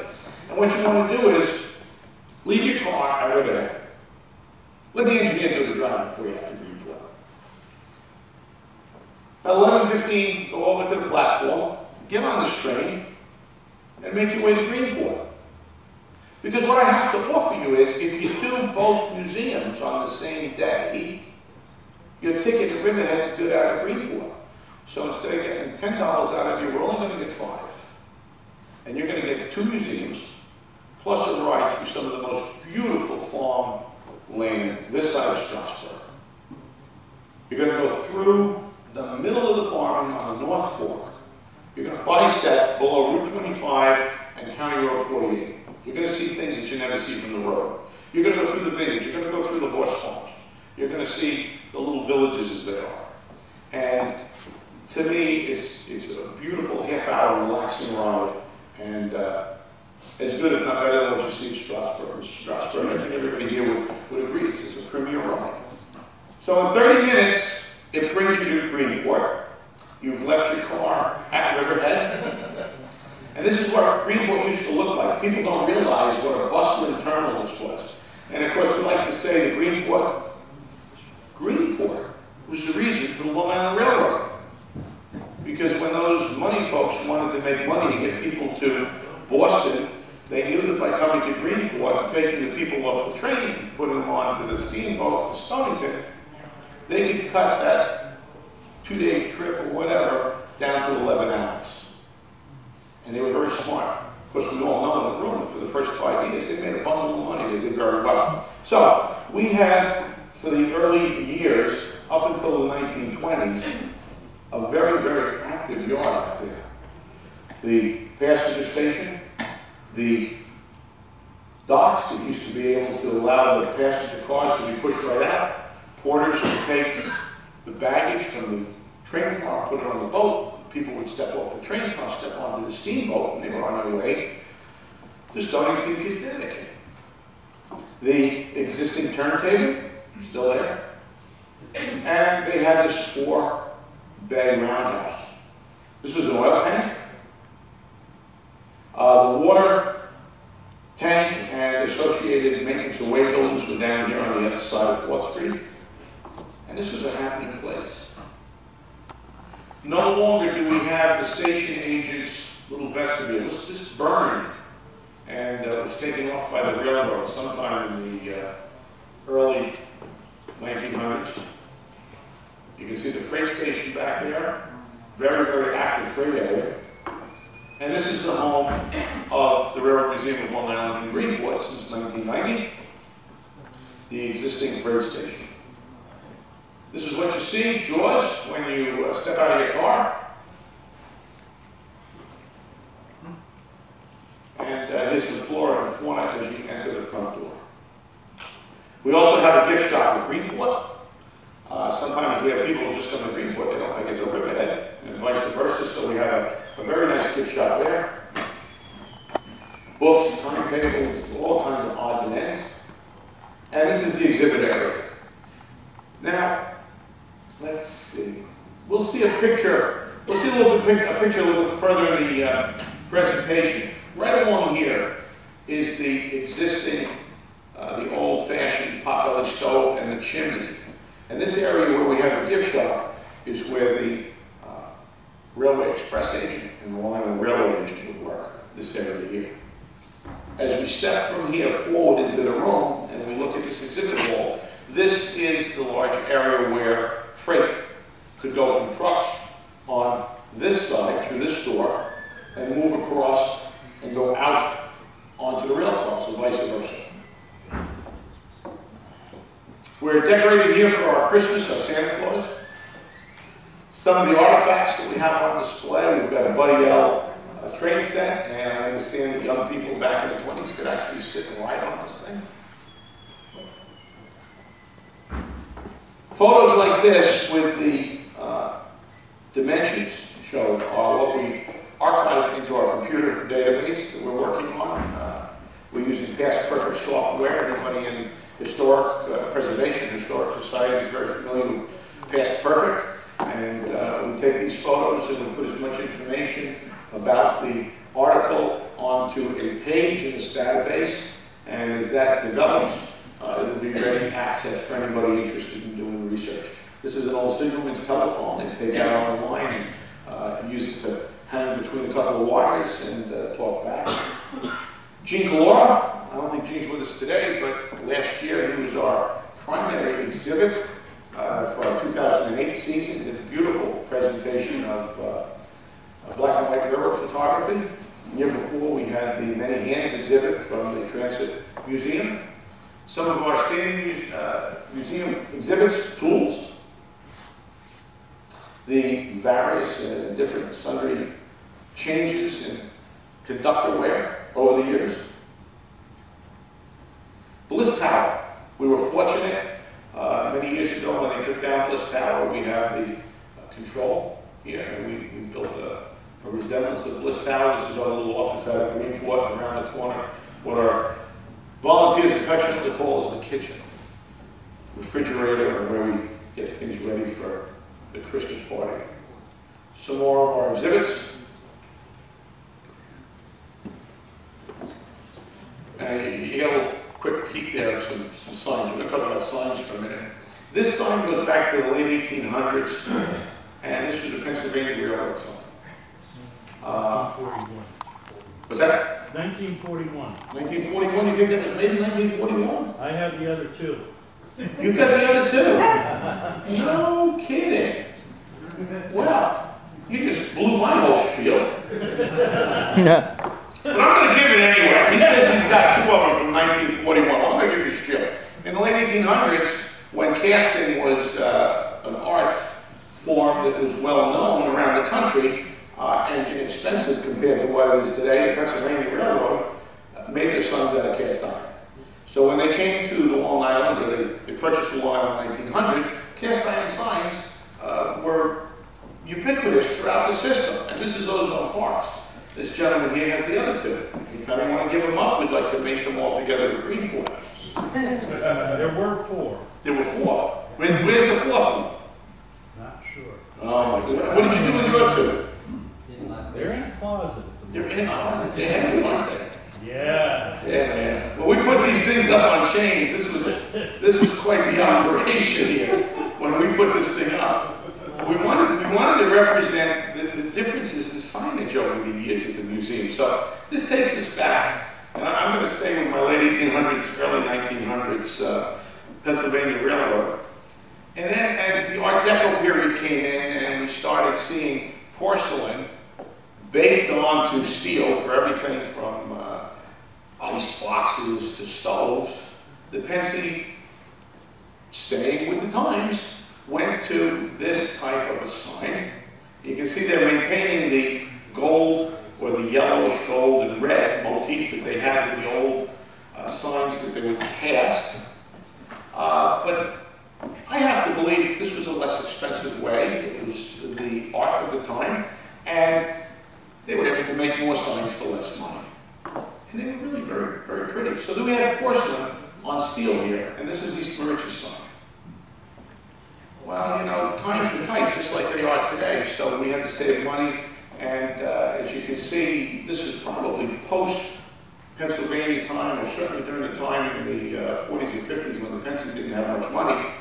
We have hand-painted on wood. This is a wooden sign, and it's hand-painted, and the best I can say about accoutrements is we have a little aluminum wraparound here to protect the edge of the wood so that rain wouldn't get down into the grain and ruin it, so they'd be able to keep it up on the station. Now these are the signs that I grew up with during the 1960s in Southhold. We had these on the Southhold station. And then finally what we see today, the ubiquitous aluminum sign with vinyl lettering. And again, as you can see, staying with state-of-the-art at the time, saving money. We've just walked through the years of Long Island Railroad signage. Who knows what they'll be doing? I guess in another 10 years we won't do signs at all. We'll be LED displays and flashing and pictures, and we'll have all kinds of things running through our mind. This is a wooden caboose number 14.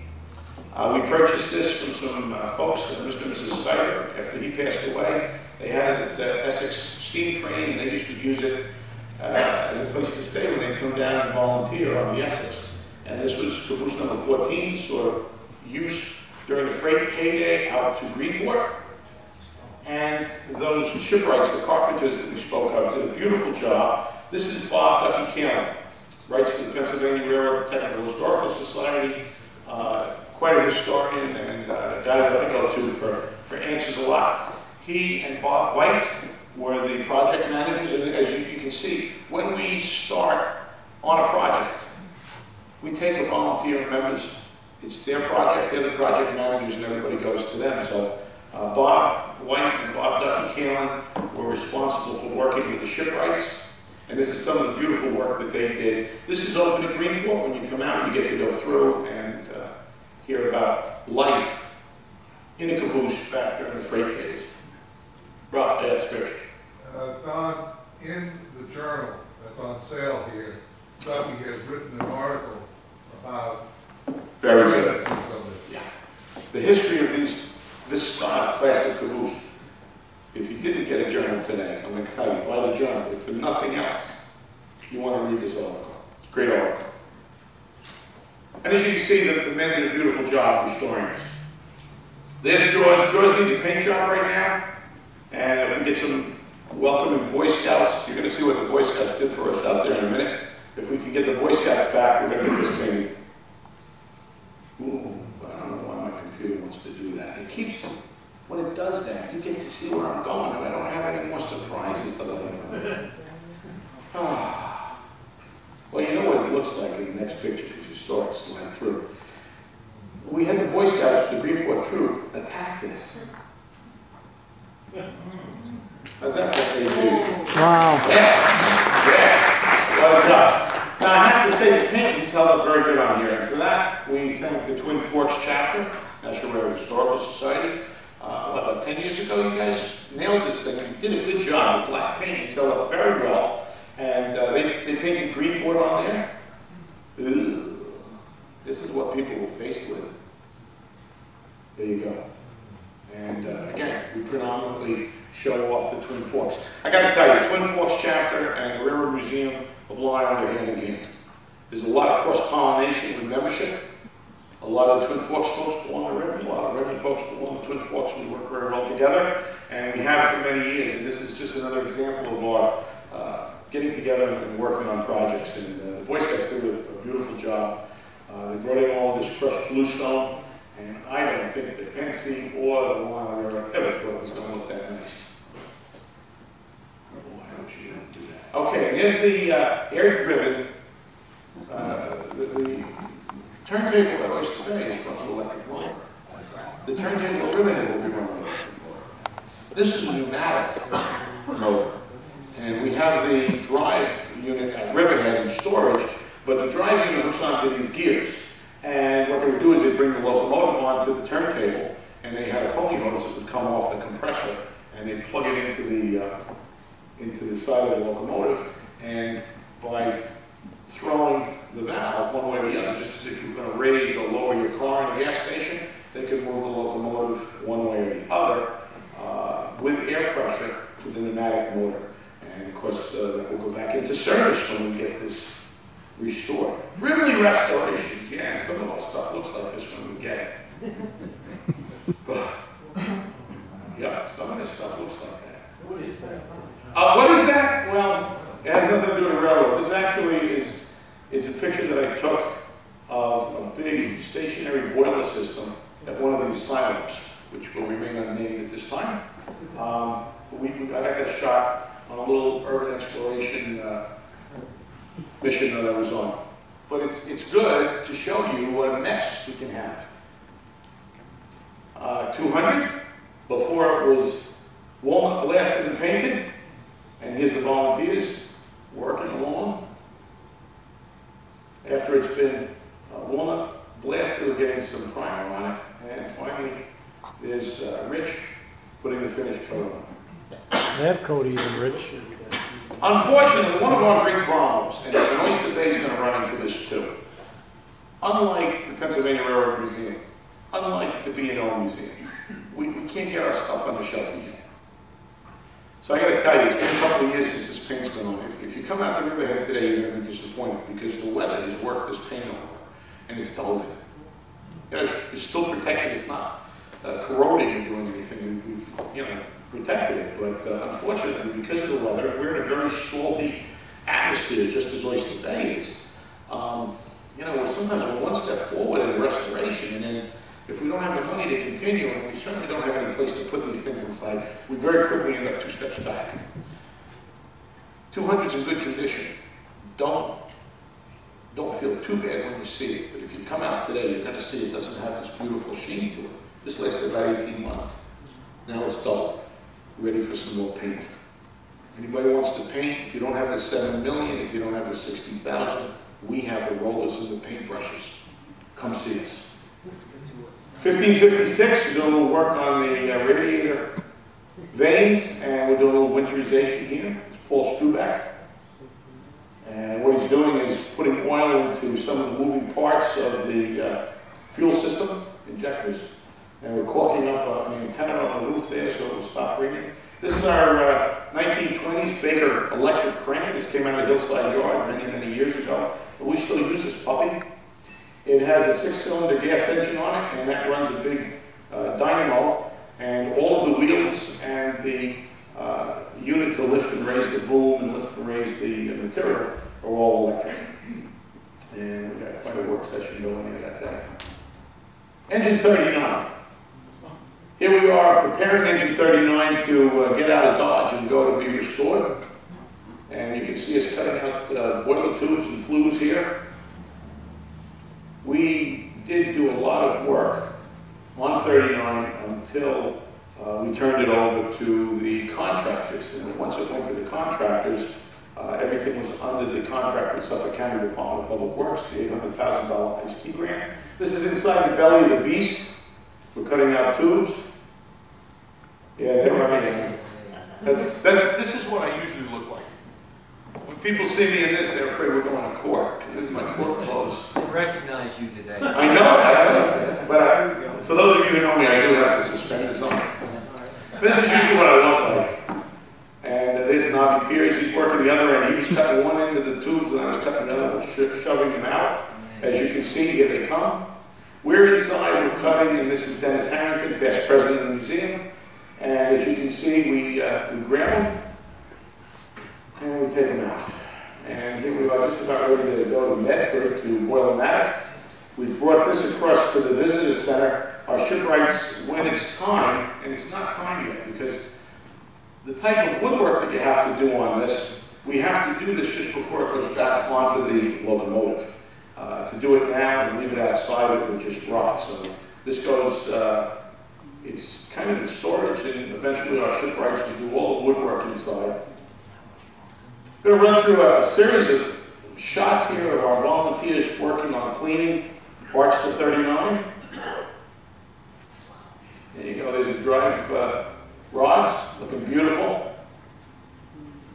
So you can see work is progressing. There's the crew. And finally, the big day in May of 2005, we also have Dave Crane there. There goes our boiler and firebox off to Medford. And there goes the tender on its way to Medford. And there's the tender back in Greenport after a year of restoration. It's in beautiful shape. We're very pleased with that. We ran into some technical issues on the boiler and the firebox, and kind of dragged the project along for about a year to 18 months until we were able to resolve some of the technical issues that came up between the contractor and our consultants. And the way things ended up was our contractor subcontracted the work that's going on now to the Strasburg Railroad Company. So here's our boiler and firebox down at Strasburg. It went down in August of 2008. And we've made 3 inspection trips down since then. We're very, very pleased with the work that's been going on. The new roof sheet is going on. This is the section where there was a welt, and this entire roof sheet needed to be replaced, as Gary Farkash mentioned earlier. And there we have our ultrasound grids, just like they have with 35. As you mentioned with the roof sheets, and those of you working on the K4, you're familiar with a stress problem with today's calculations. The 3/8" steel for the roof sheet relative, the 3/8" steel roof sheet relative to the location of the staples, under today's calculations, only give us a safety factor of 185 to 190 pounds. Now this problem with Pensy fireboxes was found on the K4.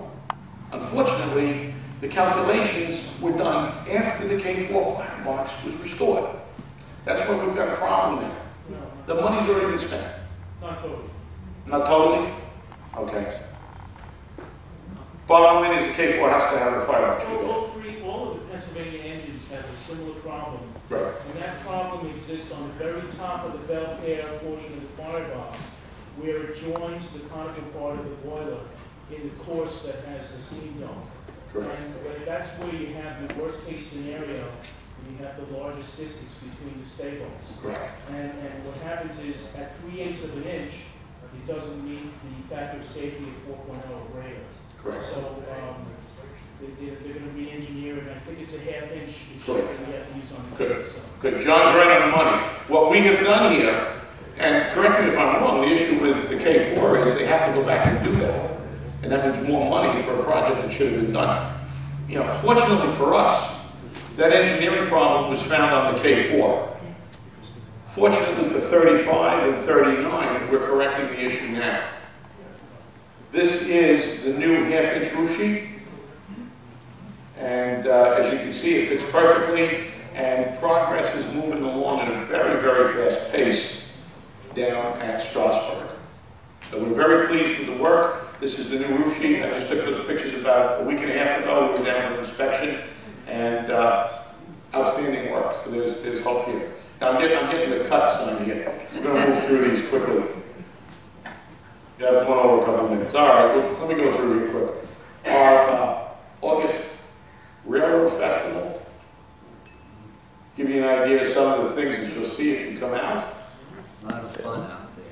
Oh, we have a lot of stuff going on.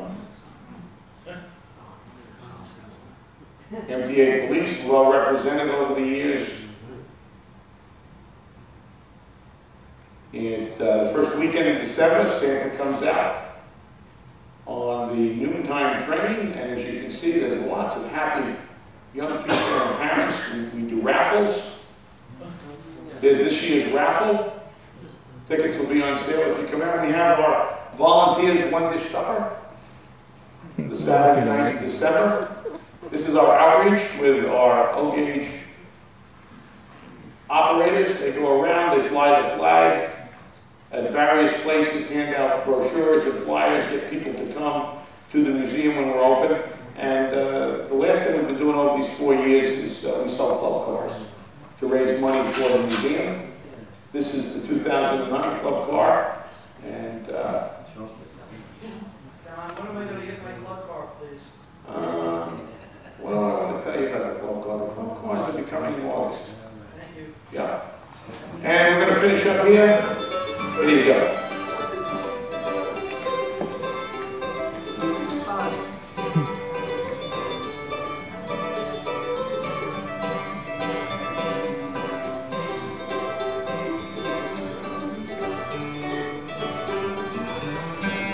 I've never been so lonesome for my hometown.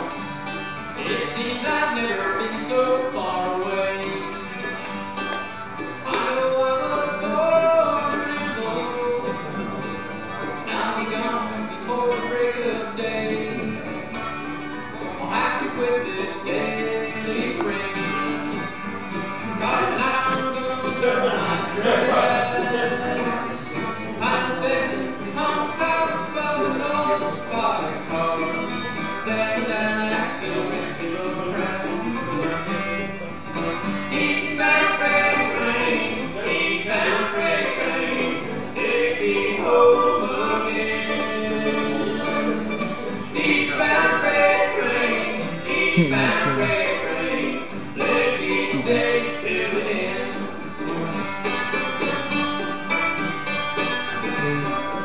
You.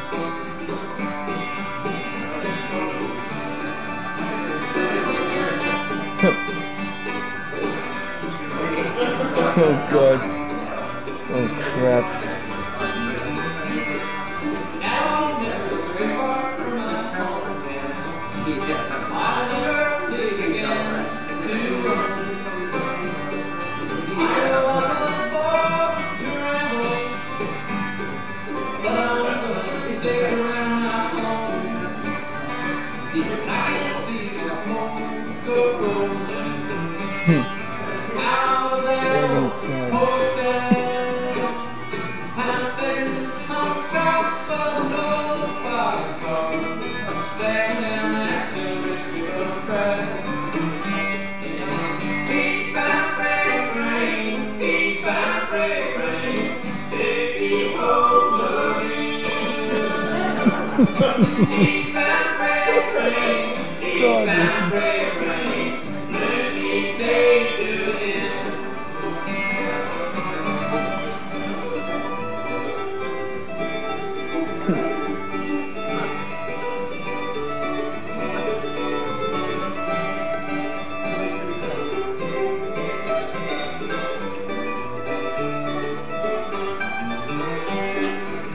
Eastbound freight train, eastbound freight train, whiskey home again. Eastbound freight train, eastbound freight train,